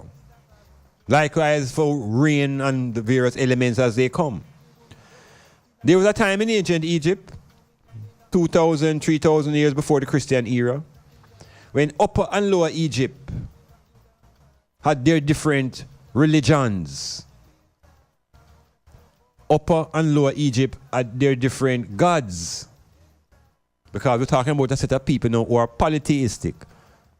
Poly meaning many, theistic meaning of the deities. So they recognize many deities who are divine. So in ancient Egypt, around that time, there was Upper Egypt and there was Lower Egypt. And they were separated by religion and they were separated by their politics. And here comes one of the kings within the dynasty of the pharaohs. This king is called Akhenaton Amenhotep IV. And he brings a revolution to ancient Egypt called the Amarna Revolution. This revolution wasn't about bloodshed and violence. It was a revolution of values. A revolution that would transform the way the people would worship and think about their deities. And in this revolution, King Akhenaten decided to unify Upper Egypt and Lower Egypt. But because they both had their own gods, he had to create a political construction that would unite Upper and Lower Egypt. This he did by connecting the two gods, the gods of Upper Egypt and the god of Lower Egypt. And in uniting those two gods into one, he was recognized now as the world's first monotheist, the world's first man to talk about one God. And it was a political unity that brought forth this one God. So there's a God, the one God construct now is a political concept for leadership and control and governance. We don't get it that way. We think that the one God thing is about our own security and care and everything. No. The one God that the plantation people got was a God of terror, a God of war, a God of jealousy. And so that kind of God can protect slaves and enslave people. That kind of God is seen to be always protecting and defending the owners. So politics and religion coming out of the same place. And one God is a political construct. That's why when Moses, according to the story, ran out of Africa, he ran away with the one God concept as well. He was a follower of Akhenaten. As a young boy, he was a follower of the teachings of Akhenaten. And that is where Moses got the idea of one God as a political construct. So those of you who think that religion and politics are miles apart, they both deal with one important element: control, power. So the one versus the many is a philosophical ideology. Will Jamaica be able to move from this one-party system to a system where we have multiple parties? Can we move from this tribalistic either or either to a coalition type of structure? Is that possible within our own framework of thinking? A coalition, the best of both teams, to represent the island at the highest level. You want a World Cup team, and you have a side from Western Jamaica and a side from Kasafa. You're going to set up the two different teams, or you're going to pick the best players from the two teams and have one national team. Perhaps that is the way our politics must move, towards a national politics, where there's a coalition, and we take the best that's available to make us the best that we can be. Metamorphosis.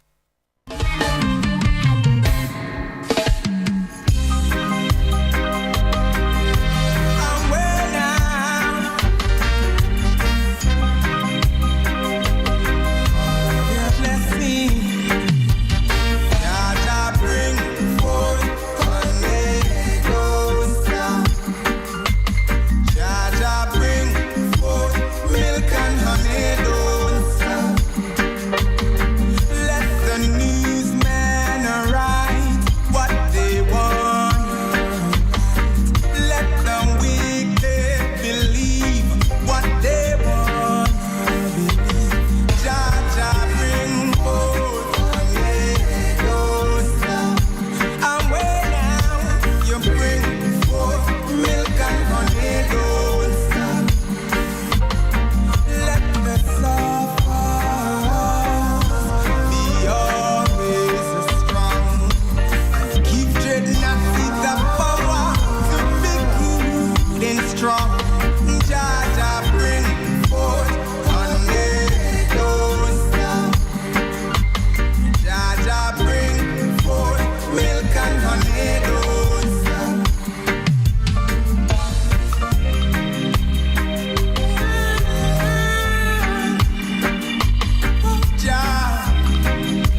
Yeah, coalition. The coalition government may be the solution to Jamaica's tribalisms. Yeah, the coalition. You know, when you mention it to some people, them panic. It's like, why? Yeah, why? That's the whole question. Why not? So imagine now we want to go to the World Cup, right? We want to go play a World Cup, and we have two teams, two squad of players, and each of them have been some star baller.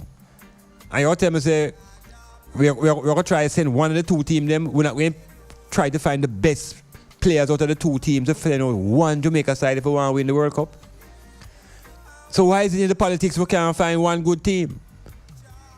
And when you see the tragedy about Jamaican politics now, you know, is that when one team get a chance to lead, you know, and go out there and make some runs, and when next time come, they must remove the runs, you know, remove the pitch and build a new pitch and start the game all over again. So they are not interested in carrying forward the country. They want to carry forward their particular agenda. And there are many countries in the world that are functioning on the level of a coalition. And we, as a small island, imagine we have 60 odd little fiefdom set up. We chop up the island into 60 odd little slices that each little man can get a little piece for himself and call himself an MP. When I was a youth, MP, in our English book, they mean military police, you know. That's one of the meanings, MP. And then we also mean member of parliament. So we are unwilling to produce the best leadership because of an ego constructed through psychology that is me. And if it's not me, it can't be nobody else. And who we think suffers? It is the black population, because these people in politics have them family wealth already. Most of the time, they have something already. The tragedy is that a lot of these persons come into politics with nothing and leave with land and resources. They didn't have it when they go in. In some countries, you can't enter politics unless you have resources, you know. That means you're not going in there to rob it. You have already. But then you're going to deny people who are what you call poor an opportunity to become leaders. So there is a deception within the leadership of these things, and the people who are politicians now are simply extracting the resources at the whole deficit of the population. So why would you change the name of an organization because you are in power when both of you are going to do the same thing? So when the tribes begin to realize that their interests must represent the people, is when the people begin to realize that they must put certain questions to these men. And again, no, you see, politics and elections, if the people are not educated, they cannot ask questions of the politicians. And the politicians can hide behind religious argument. That when you press them for answers, they tell you that it's only divine intervention can help. So them run from politics into religion. So them and the religious one having prayer breakfast because none of them have the answers to the general population. So them turn to the sky. They turn to the sky and talk about the wisdom from above. Because the wisdom that should be within I and I has been ignored. We have been told to lean not upon our own understanding. We have been told by Christian teaching to follow and to deny ourselves. So when the politicians realize that we're under those teachings, they can always come to us and tell us about the blood of Jesus. They can always tell us about anything religious because they know that the people already buy into that. But when it comes to practical solutions, when it comes to transforming and changing the status of the poor, they're not interested in that. So we have to take, we meaning those who are, particularly those who are not enumerated, and those who are not voting must begin to rally into a different group. And the grouping cannot be like what Bruce Golden tried. Because Bruce Golden tried to form a third party, but that third party was still trying to get into the House of Parliament. So he had to crash it and just go into it with a regular group. Any group who wants to inveigle and influence the politics of Jamaica and they enter the Parliament, they're no longer influential. They're no longer influential. They must become a member of the gang. They join the gangs. Otherwise, they get kicked out. So the solution is not to get into the house, but to remove the house. And to remove the whole house, we have to begin to focus on the element that keeps the house in place. One man, one office. The office of the Governor General. We must make that obsolete. That office must close down, along with all of his money that he's getting, the millions of dollars going to that office every year. How much money does the Governor General bring into Jamaica? How much resources does the Governor General office bring into the country? Port Antonio Hospital needs X-ray machines. So where is the priority? We're thinking about it. We need playfields. We need entertainment. East Portland need roads. East Portland need water. East Portland need everything that any normal community desires. But why has it been ignored? All right, we're coming with that. Alongside Mystical Villas. Now Blizzard is man walking on the coast of and God and I still see the sky fall. Now stand the ways of sinners. Oh, religion. Why is the light and the laugh land? And the laugh land doesn't meditate day and night. I do remember that God they are not so. How man like soldier alongside Billy Mystic say. Yeah. Step up Billy Mystic. Come tell about religion. If you don't know, Lord, the things that I know. Babylon taking my division. I know, and the Bible says so. You can't come tell about religion. If you don't know, Lord, the things that I know. Babylon taking my division. I know, see it was you. Just like scribes and the Pharisees, you never knew. No, when Christ come, that's the way he would be. Gonna take Natty Jelly riding in a Palm Sunday. You gonna take a Natty Jelly riding in a Palm Sunday. And man, you want to come tell our religion, and you don't know all the things that I know. Babylon taking a division. So listen, Story, I'll make him tell you when no. Get up, Mr. Rastaman, I come. Get up, Mr. Rastaman, I come. Mr. Watch a wicked man, them have to get up and run. The religious word tells us that in the beginning God created the heaven and the earth was void without form and darkness upon the face of the deep. And we know this thing goes on, and then the first day all that took place, and on the sixth day man, and the seventh day there was rest. We get that through religion and Bible teachings. And so long after that now, we hear about a kingdom that was there before the 7 days of creation. And that this kingdom had political uprising. No, this is serious. This is something now that nobody saw, nobody was there. It's men in their imagination now telling us that there was a kingdom called heaven. And in this kingdom now there were God and his angels. So we're talking about a group and a gathering. And I said to the item, anywhere there's a gathering and there's a group, there is going to be a politics. Because there must be some kind of order and organization and decision making. So they don't tell us about politics in the kingdom of heaven, you know. No. But here this politics now. Because this is politics now that is God now we're in charge of this kingdom now, you know. So you have him lieutenants, you have him army, you have him soldiers, all men. This is very important. There are no females in this kingdom. And whatever version you get or whatever version I get, I hear that there was a dispute. And the dispute surrounded power. And you wonder, and you ask the question, so how is it men in them brain can come up with these stories, but we don't question them because we hear that they are inspired. So we hear that these inspired men tell us that there was a struggle in the kingdom of heaven between the Creator God and his angels because of a political issue. Leadership, you know, because we hear now that the Creator God him say make everything so I'm in charge. But then one of his creations decide to exercise its own willpower. Willpower now, you know. And decide to challenge the authority for political power. Because guess what? We hear say him have him bridging them who backing him too. So here we see now a split. This is the first thing we're hearing about in terms of political division in a heaven now, you know. This is before the creation take place. And so whoever writing this now, you know, you know, this is a man writing these things before men were made and the earth was made. He's going to tell us what's going on in this heaven battle, right? Anyway, we'll follow the narrative. So here comes this great struggle now.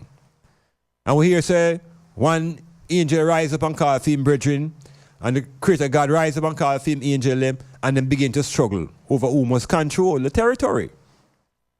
So are we getting is that a template for a political conflict here on the earth? So the two of them struggle, and then we don't know how many angels die from each side, but we say it's a war fight. And when the war is over, ultimately the loser gets kicked out. The irony of this kick out now is that the leader who gets kicked out falls to the earth.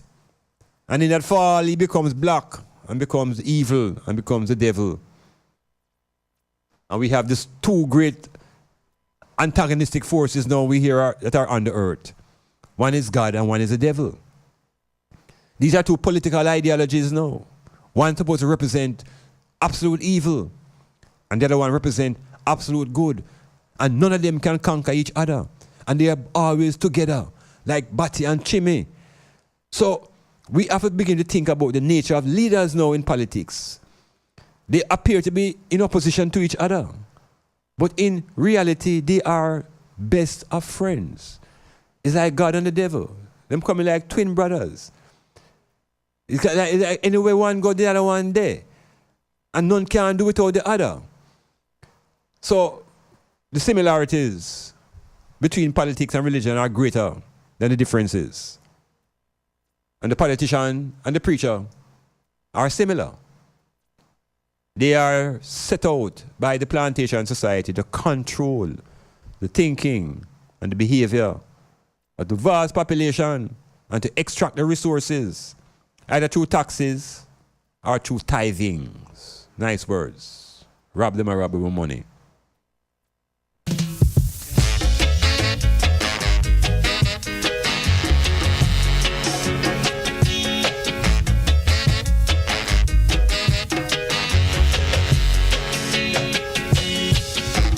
Don't let the reverend turn you fool, people. Don't let him use you as a tool. Don't let the reverend turn you fool, people. Don't let him use you as a tool. Foreign God is in Vatican and him send him here to rape the land, and him come to we like a simpleton, holding the Bible in his hand.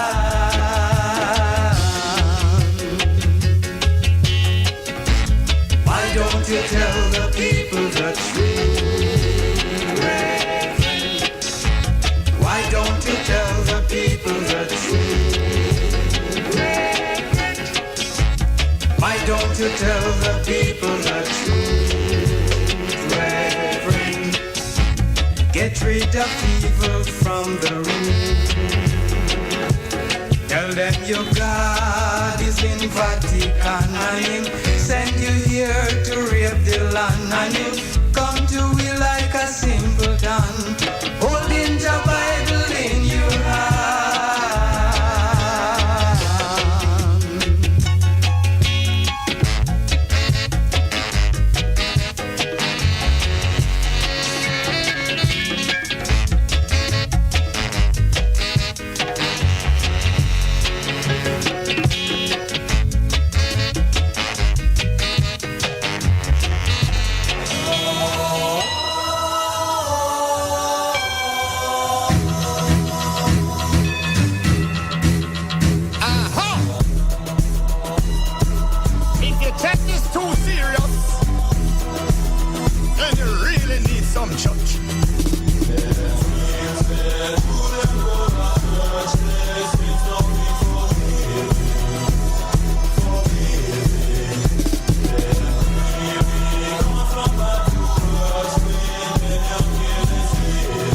There is one comment on the Facebook page from Virgin Staney.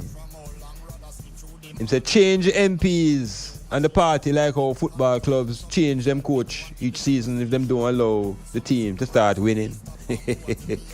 Wow, that thingy? Yeah, man, if the side now win, you know, the first thing them run at the coach, you know.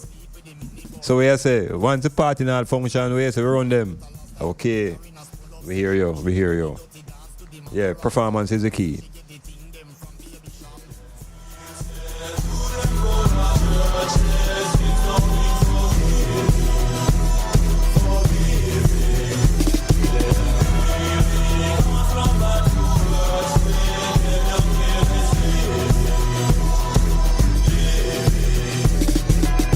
Y'all tell me about the one beacon who a drive the big Benz away and get money from. That's why nobody no want give no collection. No see the church roof a leak away, me really the fun.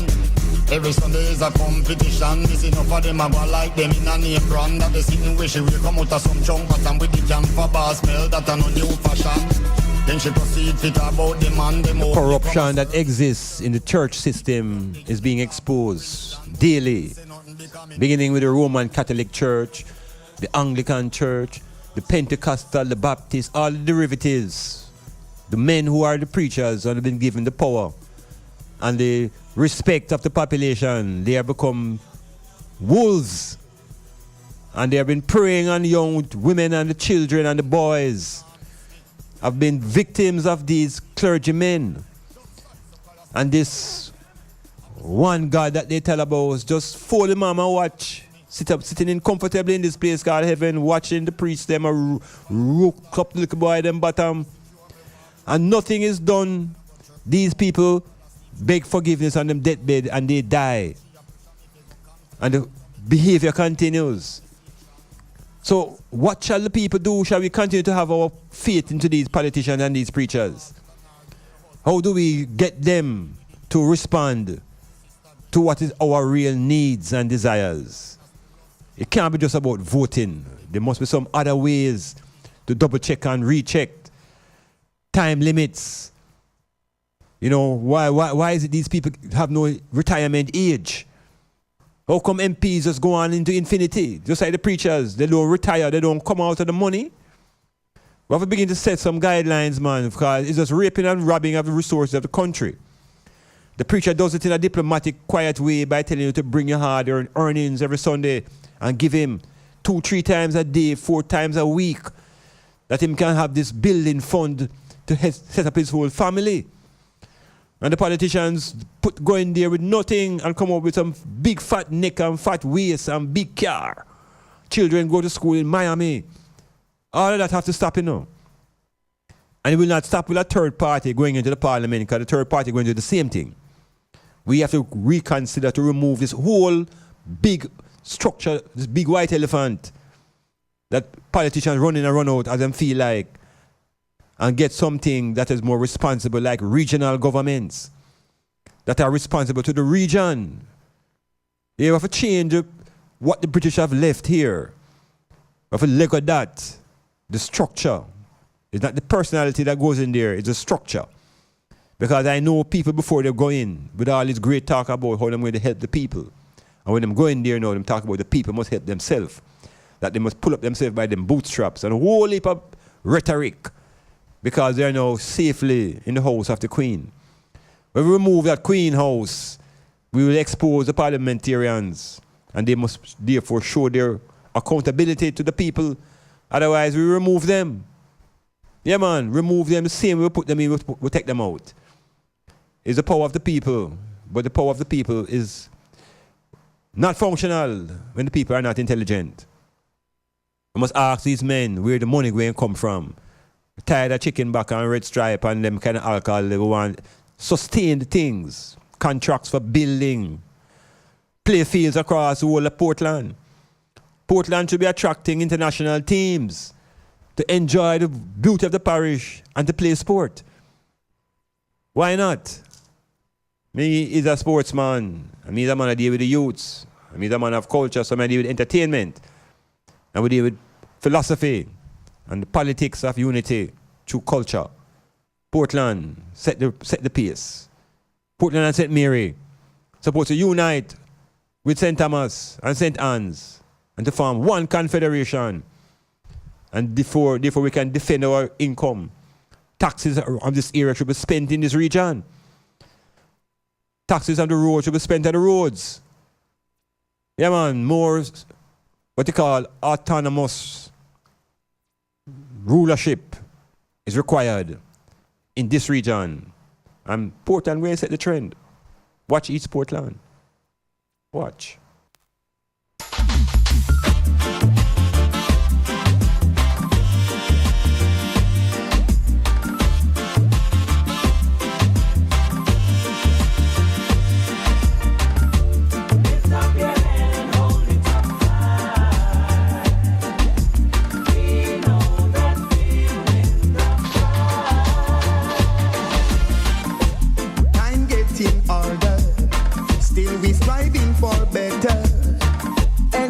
Gonna stop till the battle is won and we get justice. Cause if you lose your stand, anyone will try to push you over and over. Lift up your head and hold it up high. We know that we'll win the prize. Lift up your head and hold it up high. We know that we'll win the prize. Don't be discouraged by the pitfalls and their worries. Pain endure for one night, but joy cometh in the morning. And if you lose your soul, there's nothing to gain. It will be over.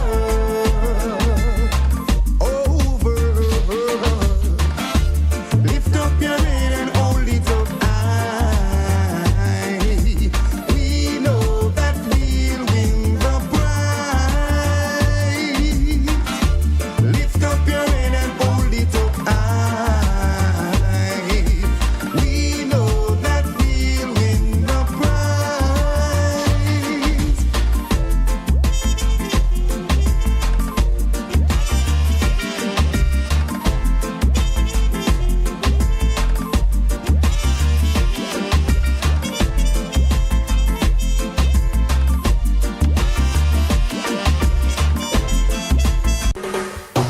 Why my people suffer so bad? Or is it that should really be sad? Is it a misplaced melancholy? Well, it's politics time again. Are you gonna vote now? My people may talk. It's politics time again. Are you gonna vote now? My God. Rise up, fallen sufferers. Rise and take your stance again. He who fights and run away will live to fight another day. It's politics time again. The irony about this constitutional monarchy that Jamaicans living under, the irony of this voting system is that it is not defined by and determined by the people who don't vote. It's determined by the people who vote. So you see, if 3 people vote, any party will get 2 out of 3. They are going to become the people who hold the power. So it is a numbers game. I will have to ask the question now, why should you vote? Why should you vote? What would you say about it? He says politics time again. Are you going to vote? East Portland people, are you going to vote? Are you say 36,000 now or no? 36,000 people. How many of that going to determine who becomes the power in East Portland? 3 people? Are they going to have it in us? What about a draw? Suppose a tie. That would be beautiful. Yeah, suppose it's a dead heat. So the possibilities are there. So you ask, why should you go out and vote? Well, the politician is encouraging you to vote because he wants the numbers to get into office. And he is calling upon divine support to get him into the office. The thing about the politician and the preacher, they both calling upon Jesus to help them. Both of them calling upon the blood of Jesus. And that is the biggest deception on African people. When they try to convince people to vote for you because of the blood of Jesus, it's fear they try to drive into you.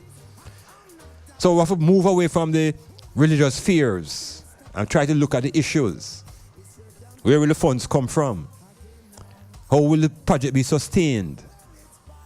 How will the youth benefit? We're talking about East Portland now. It's not just about roads and water, We're talking about infrastructure for youths to develop themselves, talent. And somebody just gave me a script on the thing saying that Erica from Reach, she said, East Portland is from Snow Hill, the Hectors River. There's no major playing field between Snow Hill and Hectors River. And there are about 3 or 4 high schools. A whole heap of youths in the valleys of Portland. And there's nothing to engage them. Yet people coming around talking about voting because you want road. And they're going to put this. Imagine after 50 years of independence, nearly 60 years of independence, a community like East Portland, in one of the parishes that have the most rain, don't have no water. And I've experienced MPs who have never been challenged before, from 1980 to the present, because the region is a retirement region. I even noticed that those who graduate from Titchfield School, who strive to achieve any type of prosperity, is East Portland who will them try and move and build up a big house. And when them go on East Portland, not go on for them. They must sit down in them big house. With no water, with no infrastructure, but what? They mean them big house in East Portland. So those who are voted in as officials, they don't really care. They're not under no distress. Nothing to do around there. No militancy, no force, because everybody just relax in East Portland, in them big house with no water and no road. And feel as though they are secure because guess what? The crime is low or non-existent. So that seems to be the trade-off. Low crime for no water and no road. That can be a trade-off. The youths who are coming need a way that they can find themselves surviving in Portland. Because Portland has become like a little microcosm of Jamaica, where you have to leave the parish to upgrade yourself. That should not be the case. You have to leave and go to Kingston or leave and go to America. So the greatest talent of Portland is outside of the parish. How do we get those persons to reinvest them time into the parish? You talk about the leaders don't come from Anya because those who are young and intelligent leave. So anybody now can come in to Portland and be a leader because those who have the potential are encouraged to leave the parish. From you done high school, you have to leave. And if you stay on there, that's a struggle because there are not enough resources for you to upgrade your life. That's a serious thing wrong yourself. And you can't even play a little ball. Imagine not even up at the school now a man can go play football. In a big parish like this. Not even at the high school that has produced the greatest footballers. The youth are being denied now by the leadership there. Titchfield School want a revolution for Port Antonio to upgrade itself again. Yeah man, Titchfield School. The last great leader of the school who understood the politics was Lido Chin. And Lido Chin understood the politics and the relationship between Titchfield and the trust lands and the development of the whole parish. All that has been disconnected because of the little youngsters now who claim that they are no headmasters, who don't know nothing about the politics of the parish. So the thing becomes stagnant. And it will not rise by politicians. It's going to rise by Titchfield resurrecting itself. Iman says so.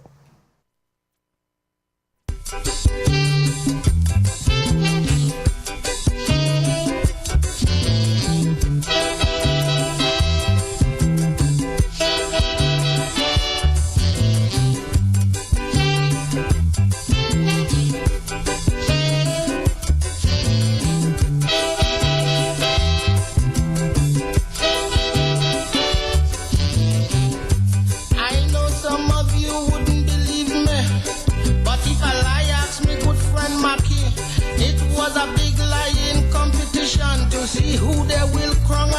champion. Liars from all parts of the West Indies. Big shot liars from all them foreign countries. From a feel about 1,000 or so entry. In 2 days, he boiled down and leave just 3. I had me eye on liar the lion. Because I know he Yeah, them parachute 2 people into parish. 2 of them get parachuted in. Yes. Who of them are talking the truth? Who talking the truth? Listen up. Best fisherman, catch a fisherman wide 80 feet in span. He had to tighten the boat and swim back to land to get his brother Eric to give him a hand. You hear lie? That is lie. Lie? You hear lie? Teacher Pussy say if you tell a lie, you go into hell as soon as you die. Why, sir? Check it out.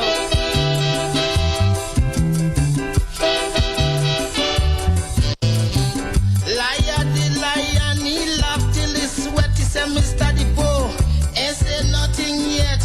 If you really want to hear about fishing, let me blow your mind. Now listen to something. When you're talking about fish, you just hit the spot. I was hoping you did believe it or not. The fish your father caught, to you it was great. But it's them small fish my father does use to bait. Lion went ahead on points in the show. Completely eliminated Mr. Depot. The next man to beat was Will the Outrageous. He asked the judges if he could lie first. The judges asked Lion. The Lion agreed. Say any topic Will pick is alright with me. The Outrageous, I strong, let we meet head on. And when we done, see who head fit to wear the crown. You hear lie? That is lie. Lie? You hear lie? Teacher Pussy say if you tell a lie, you go into hell as soon as you die. Let it go. Let it go. Shook it up. Yeah. The Outrageous say that he knew a tailor comes to make him suit. The man is the master. If you show him a man coming wrong a corner, he could make him a suit and don't even measure. I'm talking about suit, sitting down correct, expertly made and fitting perfect. He used to sew for Shakespeare, make suit for Hamlet, and up to this day yet make a mistake yet. You know the crowd went wild, they couldn't cool down. I said liar, the lion losing the crown. The judges brought the crowd back to order and asked the lion to lie about a tailor. He said my man is the best. Rolf is his name.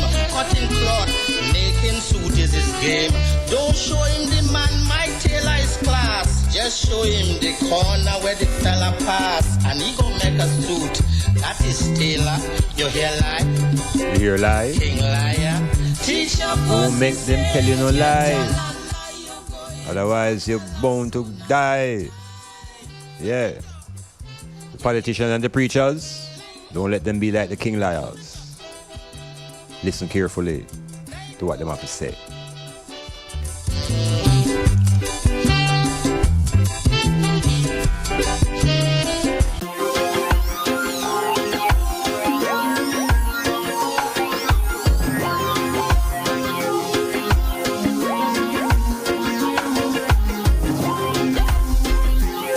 The book launch went very well last week in the Port Antonio Library. Hail up my engineer and photographer, Cassidy.